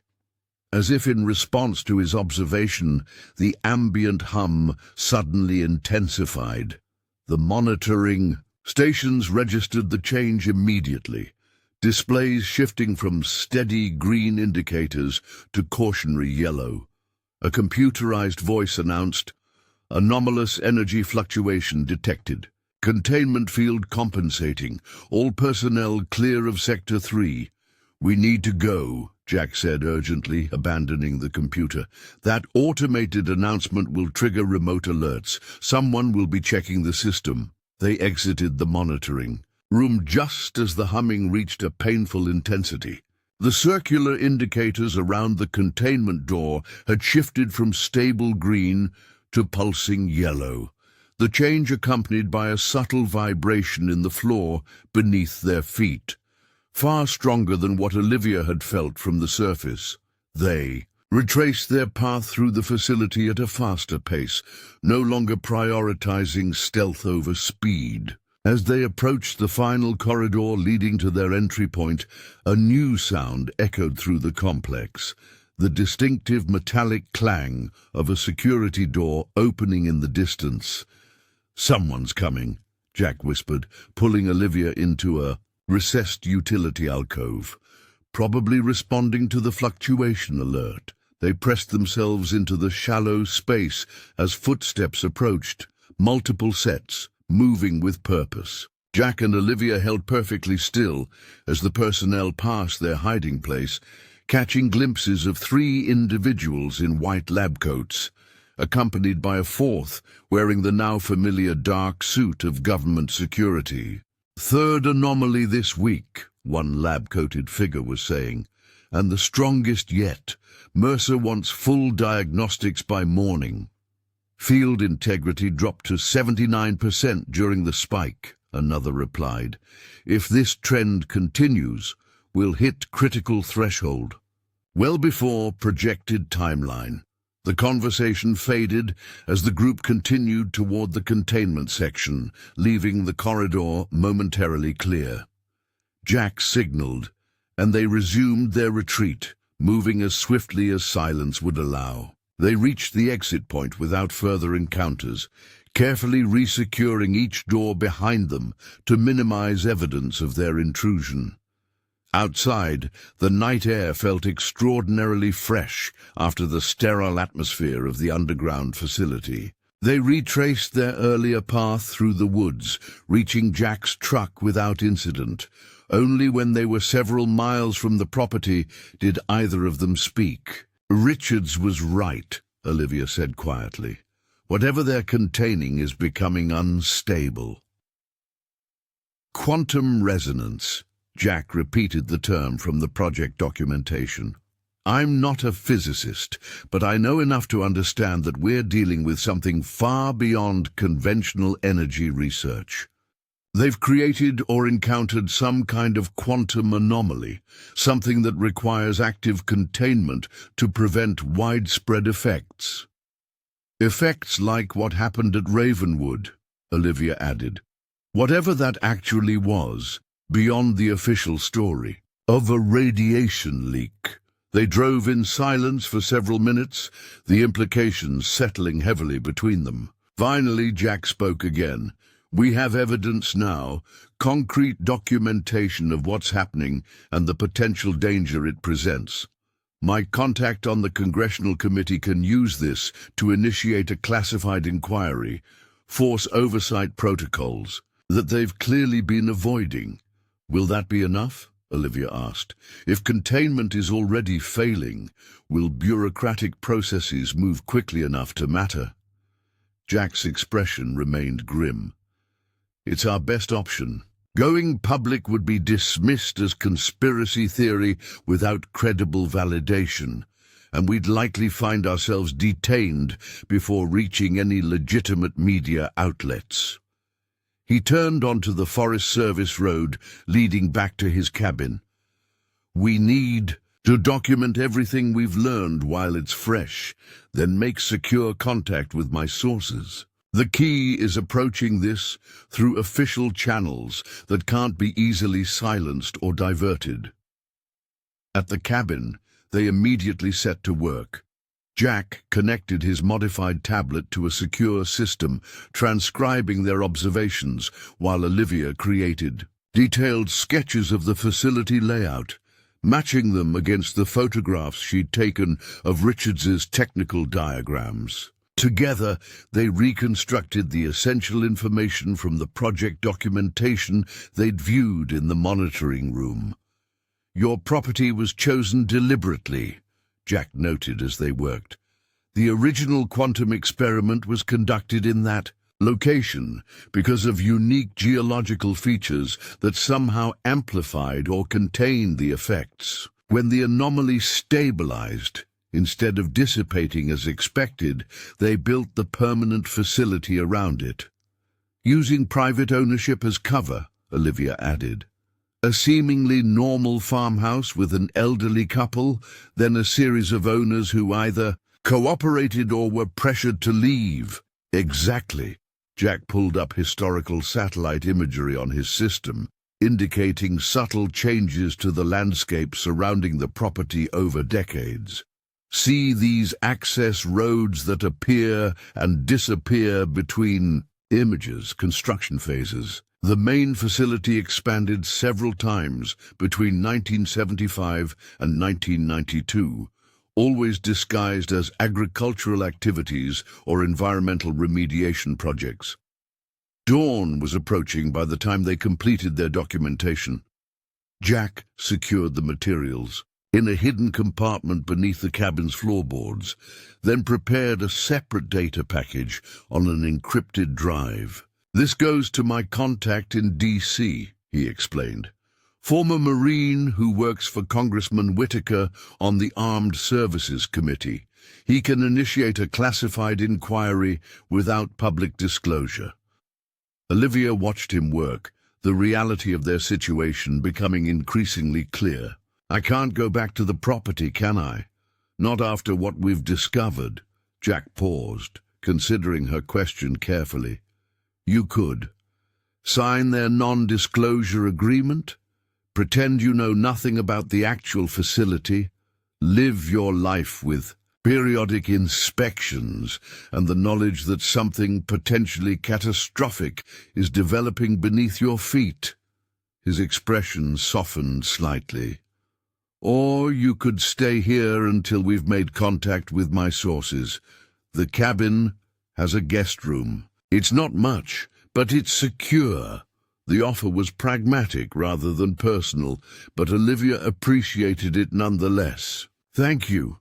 I think that would be wise, at least until we understand what happens next." "Which brings us to immediate concerns," Jack continued. "Davis and Mercer will return this evening, expecting your signed agreement. When they find you gone," he let the implication hang unfinished, "they'll assume I ran." Olivia completed the thought, "that I was frightened off by their threats." "Which might work in our favor," Jack suggested.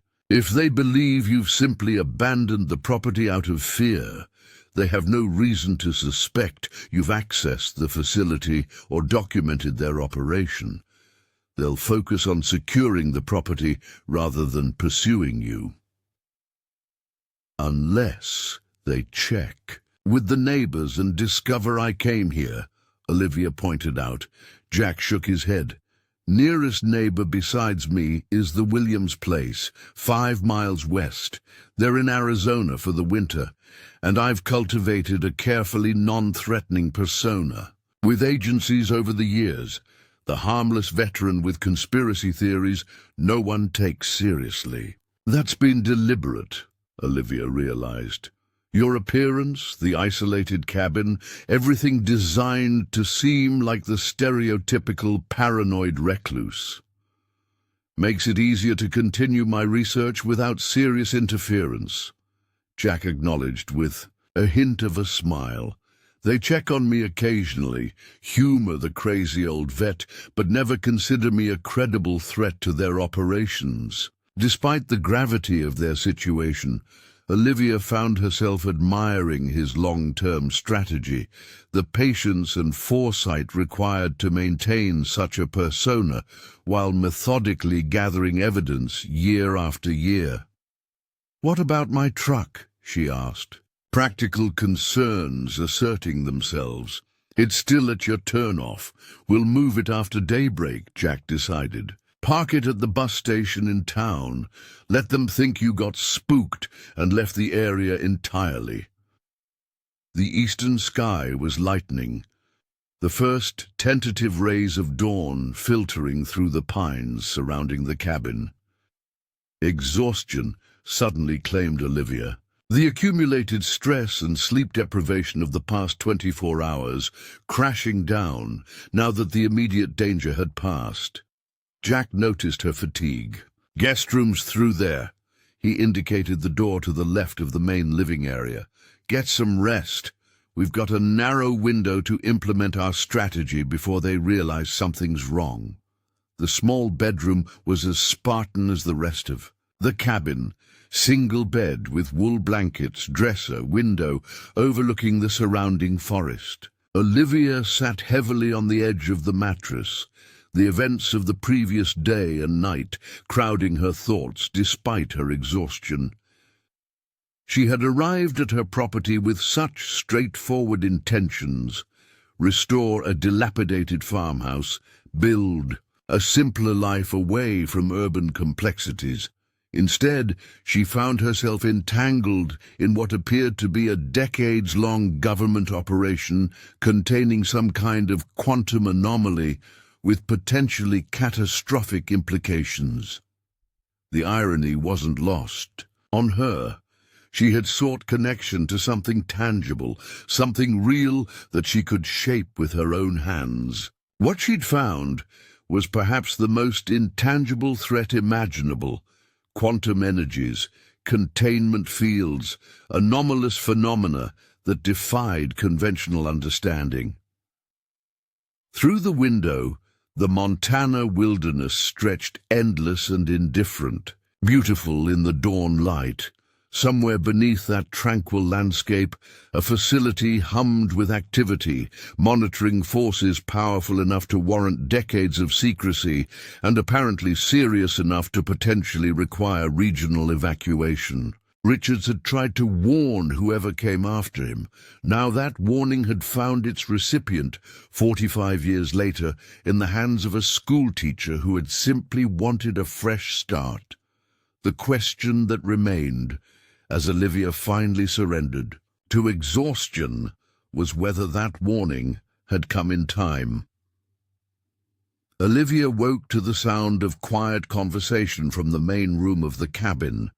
Sunlight streamed through the window, indicating she had slept well into the afternoon. For a disorienting moment, she struggled to remember where she was and why. Then the events of the previous day crashed back with stark clarity: the basement, the agents, the midnight exploration of the underground facility. Rising stiffly, she found her boots neatly placed beside the bed and a clean flannel shirt draped over the dresser, oversized but welcome after a night spent in yesterday's dusty clothes. The voices outside continued, Jack's familiar gravelly tone joined by another she didn't recognize. When she emerged from the bedroom, Jack was seated at the wooden table with a man who appeared to be in his late 30s.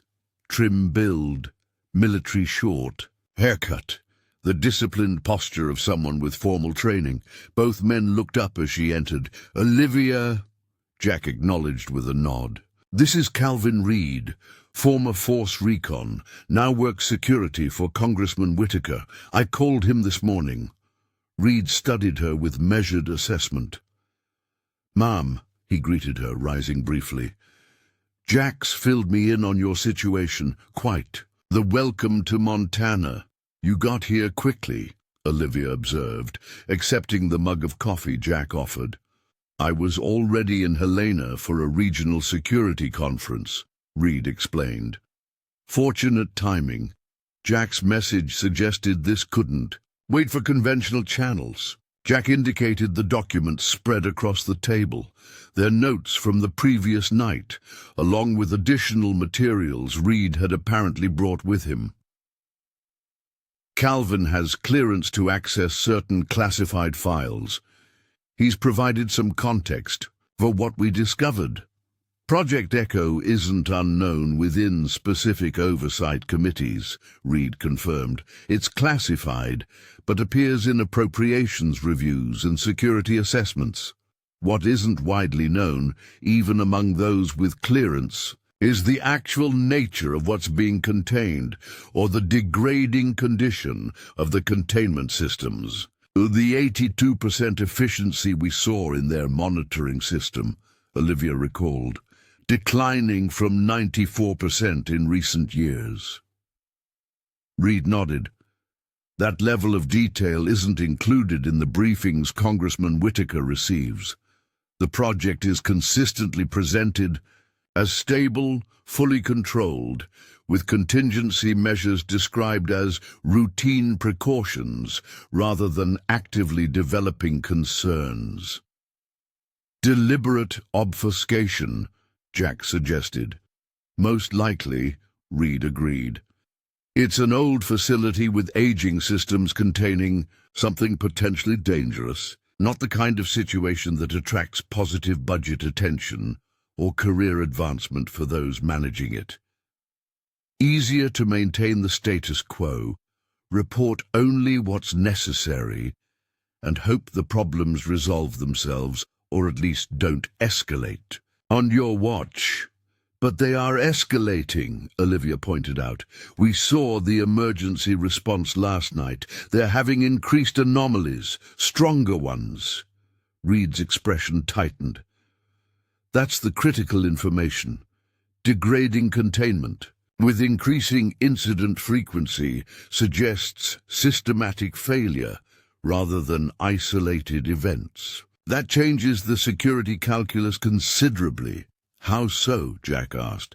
It transitions from a classified research operation to a potential public safety issue, Reed explained. Different oversight protocols, different reporting requirements. If they've been downplaying the degradation to avoid bureaucratic complications, they've potentially violated mandatory safety disclosure regulations, Jack finished, creating leverage for congressional intervention. Reed nodded. Exactly. But we need concrete evidence. Your observations are compelling, but without documentation, it becomes your word against theirs.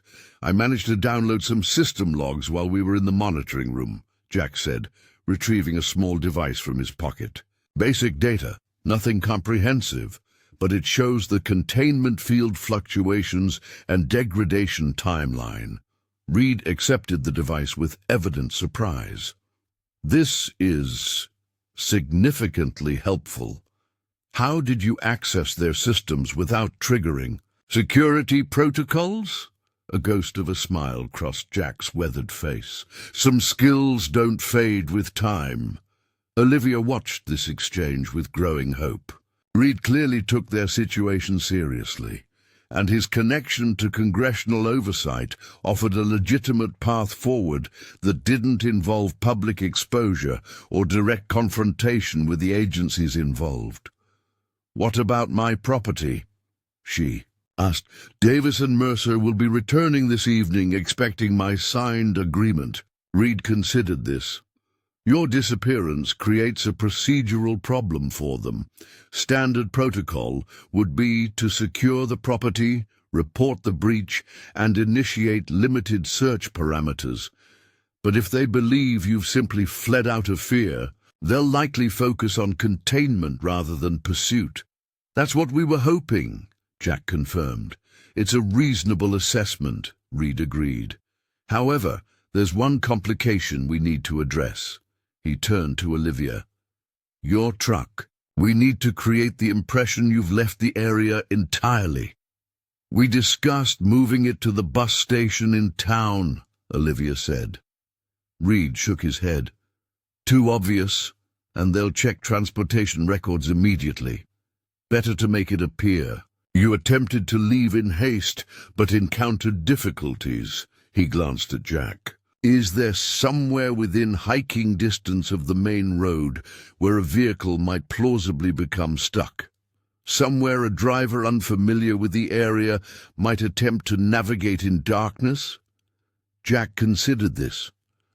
Marshall Creek Crossing. Heavy. Rains last week. Approach is still muddy. Easy enough to get a vehicle stuck there, especially at night. About 6 miles from Olivia's property, on a route someone might take trying to reach the highway without using main roads. Perfect, Reed nodded. We stage the truck there.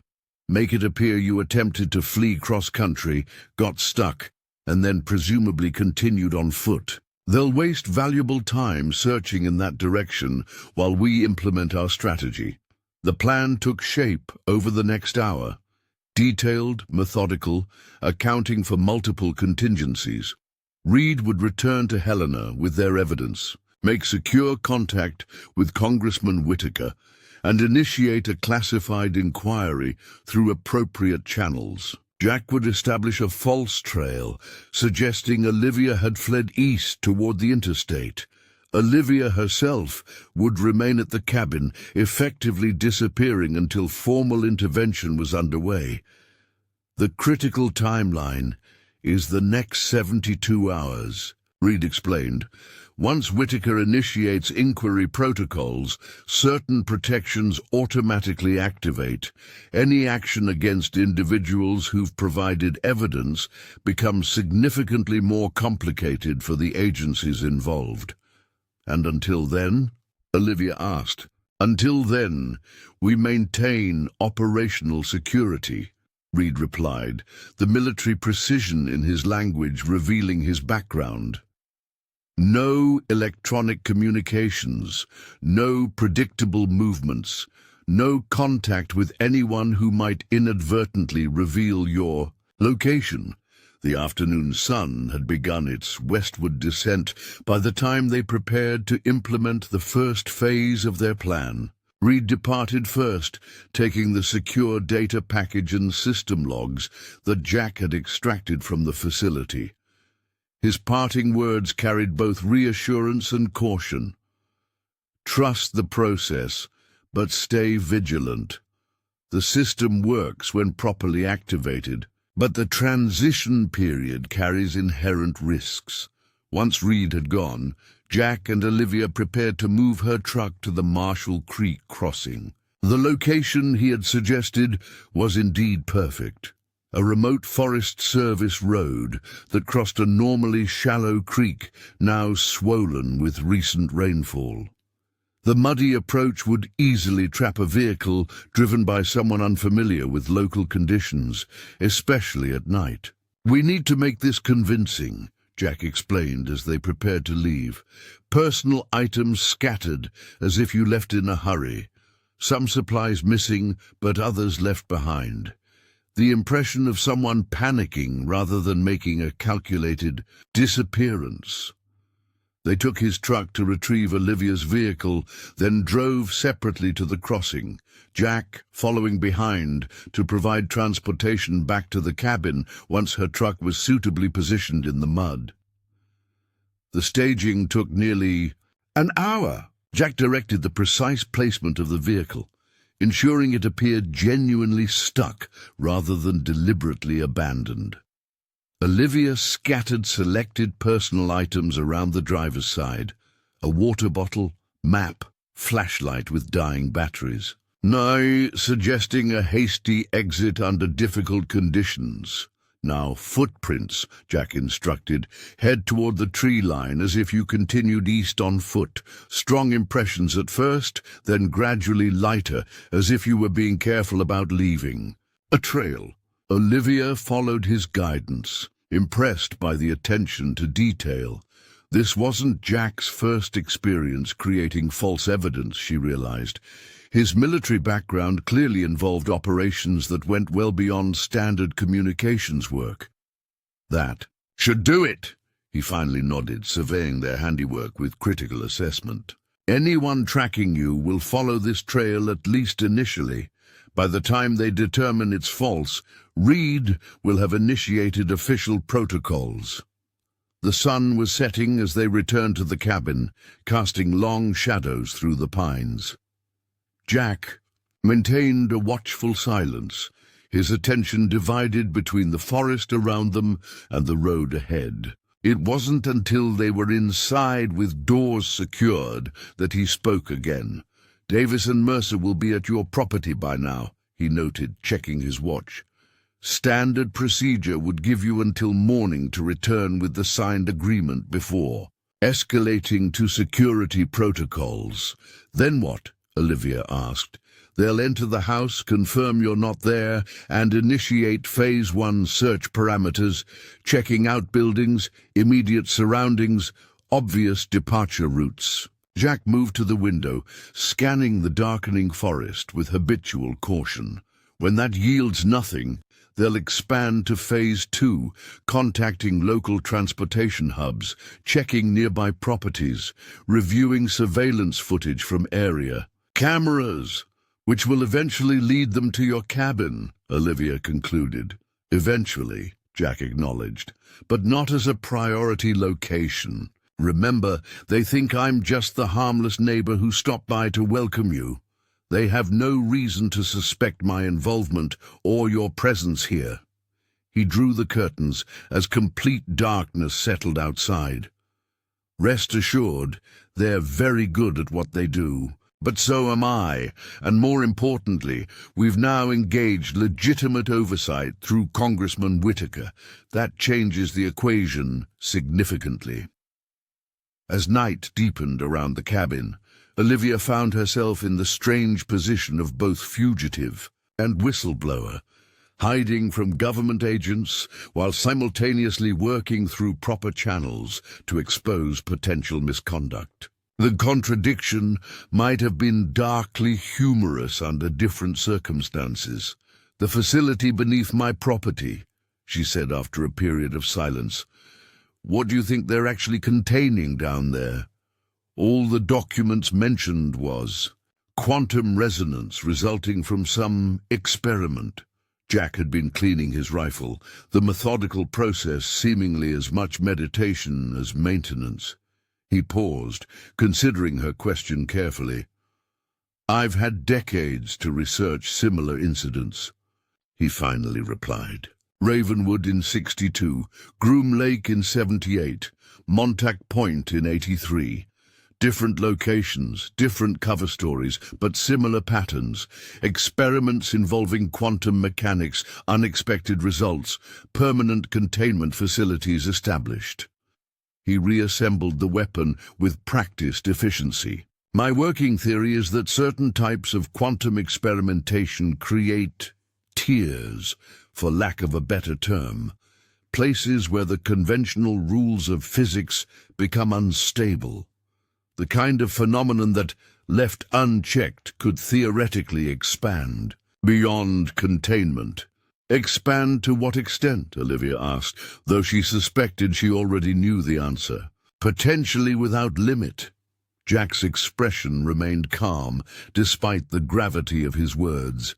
At least, that's the implication from what little has leaked about the Ravenwood incident. The official story was a radiation leak, affecting a few square miles. Unofficial accounts suggest they barely contained something that could have affected a much larger area. The implications were staggering. A facility that had operated for nearly 50 years containing some kind of quantum anomaly that apparently required active, energy-intensive management to prevent expansion. An anomaly that was now showing signs of increasing instability, prompting contingency plans for regional evacuation. "And I bought property directly above it," Olivia said, with a hollow laugh, "seeking peace and quiet." "If it's any consolation, you may have inadvertently done exactly what Richards hoped for decades ago," Jack replied. "Found his evidence, connected with someone who recognized its significance, and initiated the oversight process he tried to trigger before they shut him down." The thought provided small comfort as the hours passed. Jack maintained regular perimeter checks, returning each time with the same report. No unusual activity, no sign of vehicles on the Forest Service roads, no indication they had been compromised. Just after midnight, he received a secure communication from Reed. A simple text message reading only, package delivered, process initiated, maintain position. Good news, Jack translated, deleting the message immediately. Whitaker has received our evidence and started the formal inquiry. Standard procedure now involves classified notification to the agencies involved, requiring immediate preservation of all project documentation pending congressional review. Will that be enough to prevent them from coming after us? Olivia asked. It creates significant complications for them, Jack replied. Any action against us now potentially constitutes interference with a congressional investigation. Not impossible, but risky, especially for a project already operating in gray areas of oversight compliance. Morning brought a tense waiting game. Jack alternated between monitoring communications, checking the perimeter, and reviewing contingency plans. By mid-afternoon, another message arrived from Reed. Initial engagement complete. Target response defensive but procedural. 48-hour window activated. Jack's expression relaxed visibly. They're following protocol. The agencies have acknowledged the congressional inquiry and entered formal response mode. That's the best possible outcome at this stage. Bureaucratic rather than operational reaction. The woods outside remained peaceful. Birds calling in the afternoon sunlight. No indication of the institutional confrontation unfolding through official channels.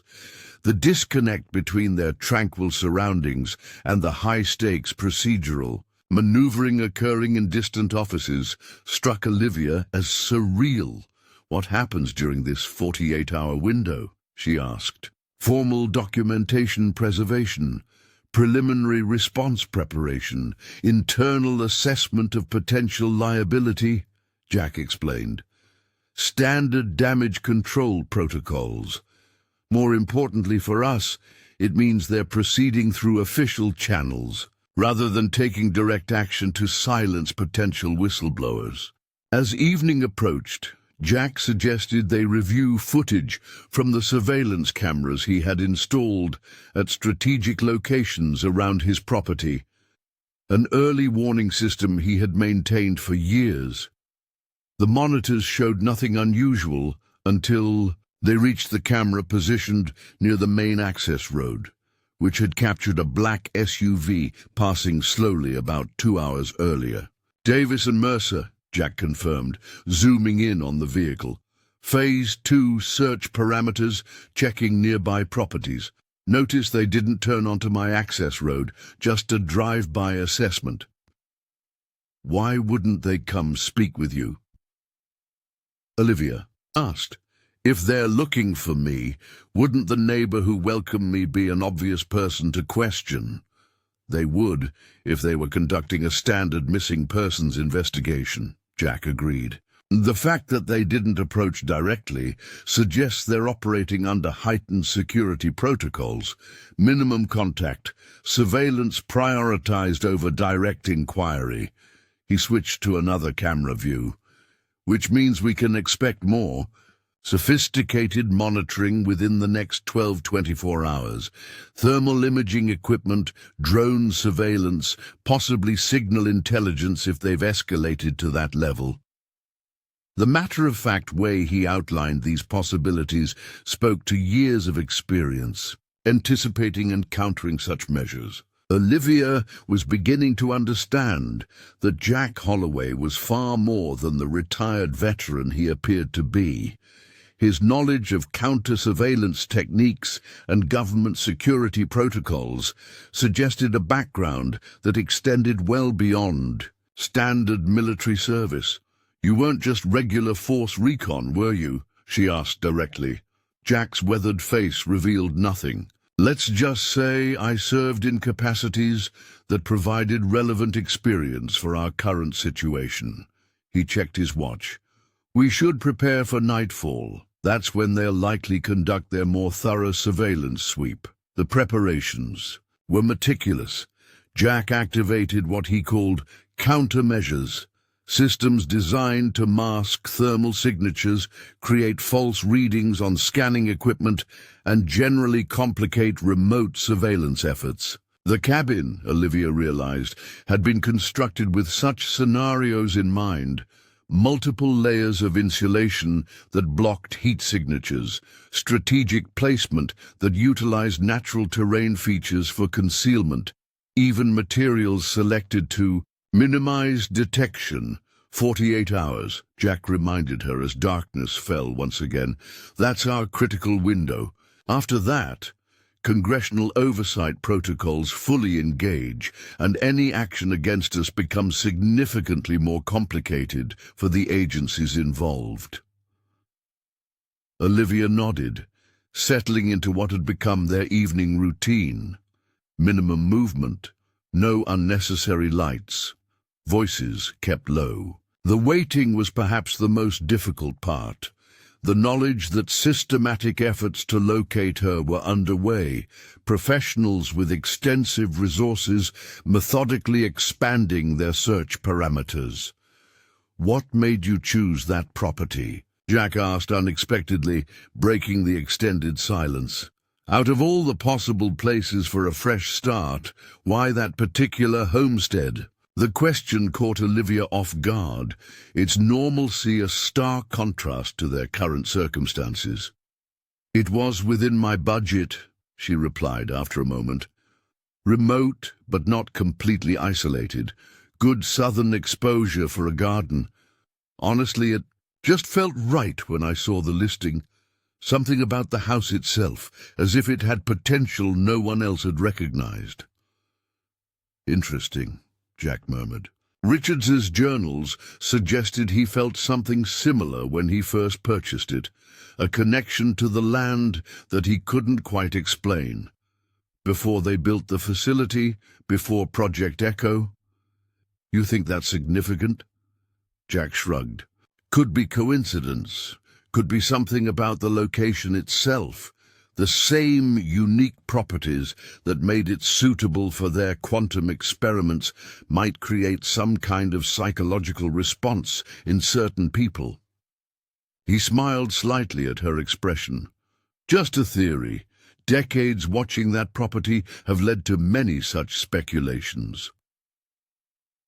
The night passed in watchful silence. Twice, Jack's surveillance systems detected drone activity in the surrounding area. Unmanned aerial vehicles conducting systematic grid searches with thermal imaging capability. Each time, the cabin's countermeasures appeared to function as designed, the drones continuing their predetermined patterns without deviating toward their location. Dawn brought another secure message from Reed: "Progress proceeding. Target cooperation formalized, 24-hour milestone reached. They're complying with the congressional inquiry," Jack translated. "Formal acknowledgement, document preservation, preliminary testimony scheduled. We've reached the point where any attempt to silence us would create more problems than it would solve for the agencies involved." The relief was palpable. Though neither of them relaxed their vigilance, they had crossed a critical threshold, but the situation remained fluid. Project Echo still existed beneath Olivia's property, its containment system still degrading, the fundamental danger still unaddressed. "What happens to the facility itself?" Olivia asked as they shared a simple breakfast. "Even with congressional oversight engaged, the quantum anomaly, or whatever it actually is, doesn't simply disappear." "That's the next phase," Jack acknowledged. "Once the immediate security concerns are addressed, formal assessment of the facility's condition becomes the priority. Based on what we documented, they'll likely accelerate contingency scenario Delta, controlled shutdown and energy dispersal. Is that actually possible? Can they safely neutralize whatever they're containing?" Jack's expression turned grim. That's the multi-billion-dollar question. Projects like Echo exist in a peculiar bureaucratic limbo. Too dangerous to acknowledge publicly, too expensive to properly maintain, too risky to simply abandon. They continue through institutional inertia, each administration inheriting problems they didn't create and passing them along to the next. The quantum anomaly beneath Olivia's property was successfully neutralized through a controlled dispersal operation overseen by a joint congressional scientific task force. The process required evacuating a 50-mile radius, officially described as a training exercise, and left behind a strange, shimmering distortion in the air above the northeast field that gradually faded over 3 months. Olivia never returned to live at the farmhouse. Instead, the government purchased the property at fair market value plus compensation for her troubles. She used the funds to buy a cabin near Jack's, where she established a small foundation dedicated to government transparency and scientific ethics. Richard's journals, finally declassified under congressional pressure, revealed he had correctly predicted the containment system's inevitable failure decades earlier. His warning, silenced then, ultimately saved countless lives because Olivia had the courage to seek the truth rather than accept comfortable lies. Jack Holloway, no longer dismissed as the harmless veteran with conspiracy theories, now serves as a special consultant to the Congressional Oversight Committee, reviewing similar classified containment facilities across the country. His meticulous documentation over 28 years provided the framework for new safety protocols and mandatory public risk disclosures. As for Project Echo itself, the official explanation cited experimental clean energy research with unexpected complications. The truth remains classified, but the oversight mechanisms now in place ensure that no future quantum experiments will operate without proper safeguards and accountability. Sometimes the most ordinary people make the most extraordinary difference. A schoolteacher seeking a fresh start uncovered what career officials had buried for decades, proving that one person's courage can change the course of history. If this story resonated with you, make sure you're subscribed to our channel. Tomorrow we're sharing the remarkable account of a small-town librarian who discovered classified documents hidden in donated books. Documents that would ultimately change international relations forever. Truth is always worth seeking, no matter where it leads.